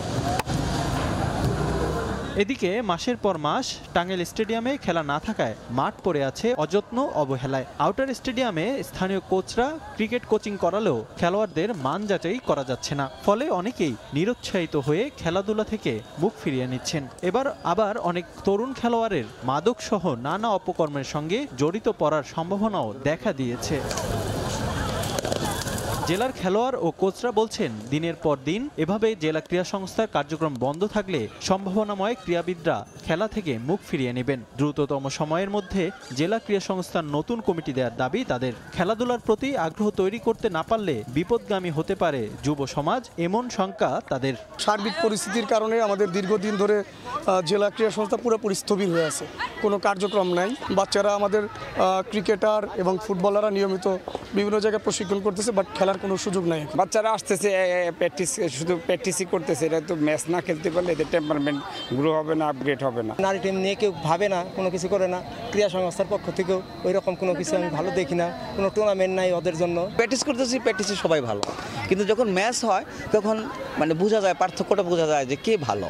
তো সেই জিনিসটা বাচ্চারা মানে অকপট দিয়ে চায় যে তারা খেলতে। প্রশিক্ষণার্থীরা জানান, আউটার স্টেডিয়ামে নিয়মিত কোচিং করালেও বিভিন্ন টুর্নামেন্টে নিজেরা খেলতে না পারায় সম্ভব হচ্ছে না মান যাচাই। দাবি দ্রুত খেলাধুলা ফিরিয়ে আবারও স্টেডিয়ামে প্রাণ চাঞ্চল্য ফেরানো। আমরা প্র্যাকটিস করতেছি, আমাদের মানে পারফরমেন্স শো করতে পারতেছি না, ভিতরে খেলতে পারতেছি না। টুর্নামেন্ট হয় না, আমাদের মেয়েদের কোনো সুযোগ সুবিধাই নাই। ম্যাচ যদি না হয় তাহলে মানে ট্যালেন্টগুলো বাইর করব কিভাবে? First division, second division, premier league এগুলো যদি কন্টিনিউয়াস হইতে থাকে তাহলে এখান থেকে প্লেয়ার বের হইতে পারবে। এদিকে জাতীয় ক্রিকেটার মেহেদী মারুফ জানান, দীর্ঘদিন টুর্নামেন্ট না থাকায় মানসম্মত খেলোয়াড় উঠে আসতে তৈরি হবে প্রতিবন্ধকতা। সকল ক্রীড়া ক্ষেত্রে যোগ্য মানুষদেরকে দিয়ে এই ক্রীড়াঙ্গনগুলো সচ্ছল করা হোক, খেলা মাঠে চালানো হোক, প্রত্যেকটা ক্ষেত্রে যোগ্য ব্যক্তিদেরকে দিয়ে টুর্নামেন্ট, লিগ এগুলো চালানো হোক, এগুলো রাজনীতি থেকে বাইরে থাকুক, খেলা হোক। প্রত্যেক জেলাতে যেসব লিগগুলো হয় প্রত্যেক বছর, যেগুলো ধরা বাঁধা, সেই খেলাগুলো যেন অতি সত্বর তাড়াতাড়ি চালু হয়। তাহলে আমাদের প্লেয়াররা যারা প্র্যাকটিস করতেছে তারা খেলতে পারবে, ট্যালেন্টেড প্লেয়াররা অকালে ঝরে পড়বে না। এদিকে টাঙ্গাইল জেলা প্রশাসক প্রয়োজনীয় ব্যবস্থা নেওয়ার আশ্বাস দিয়েছেন। খুব দ্রুতই সবকিছু স্বাভাবিক হয়ে আসবে এবং ক্রীড়াঙ্গনে প্রাণবন্ত পরিবেশ ফিরিয়ে আনতে জেলা প্রশাসন তৎপর আছে এবং কাজ করে যাচ্ছে। টাঙ্গাইলে সবশেষ প্রথম বিভাগ ফুটবল লিগ হয়েছিল 2021 সালে। অন্যদিকে 53 বছরে জাতীয় দলে টাঙ্গাইলের একজন ক্রিকেটারও খেলার সুযোগ পায়নি। সময় সংবাদ, টাঙ্গাইল। চট্টগ্রামে বাংলাদেশ সেনাবাহিনী বাস্কেটবল প্রতিযোগিতায় চ্যাম্পিয়ন হচ্ছে 11 পদাতিক ডিভিশন। রানার্স আপ হয়েছে 24 পদাতিক ডিভিশন। বৃহস্পতিবার চট্টগ্রাম সেনানিবাসে অনুষ্ঠিত হয় ফাইনাল ম্যাচ। টানটান ও উত্তেজনাপূর্ণ ফাইনালে দুই দলই দারুণ নৈপুণ্য প্রদর্শন করেন। 11 পদাতিক ডিভিশন 75 পয়েন্ট নিয়ে জয়লাভ করেছে। ফাইনাল খেলায় প্রধান অতিথি হিসেবে উপস্থিত ছিলেন 24 পদাতিক ডিভিশনের জিওসি ও area commander major general Mir Mushfiqur Rahman. খেলা শেষে বিজয়ী ও রানার্স আপ দলের হাতে ট্রফি তুলে দেন প্রধান অতিথি। এবারের বাস্কেটবল প্রতিযোগিতায় অংশ নিয়েছিল 16টি দল। টুর্নামেন্টে অংশগ্রহণকারী দলগুলো থেকে নির্বাচন করা হবে সেনাবাহিনী বাস্কেটবল দল।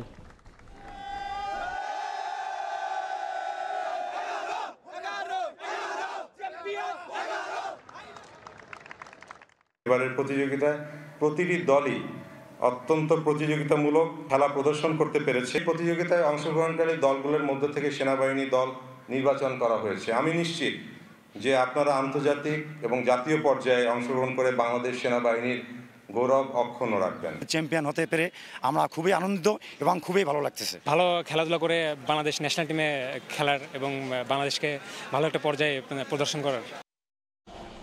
এই পর্যায়ে শীর্ষ সংবাদগুলো জানিয়ে দিচ্ছি আরেকবার।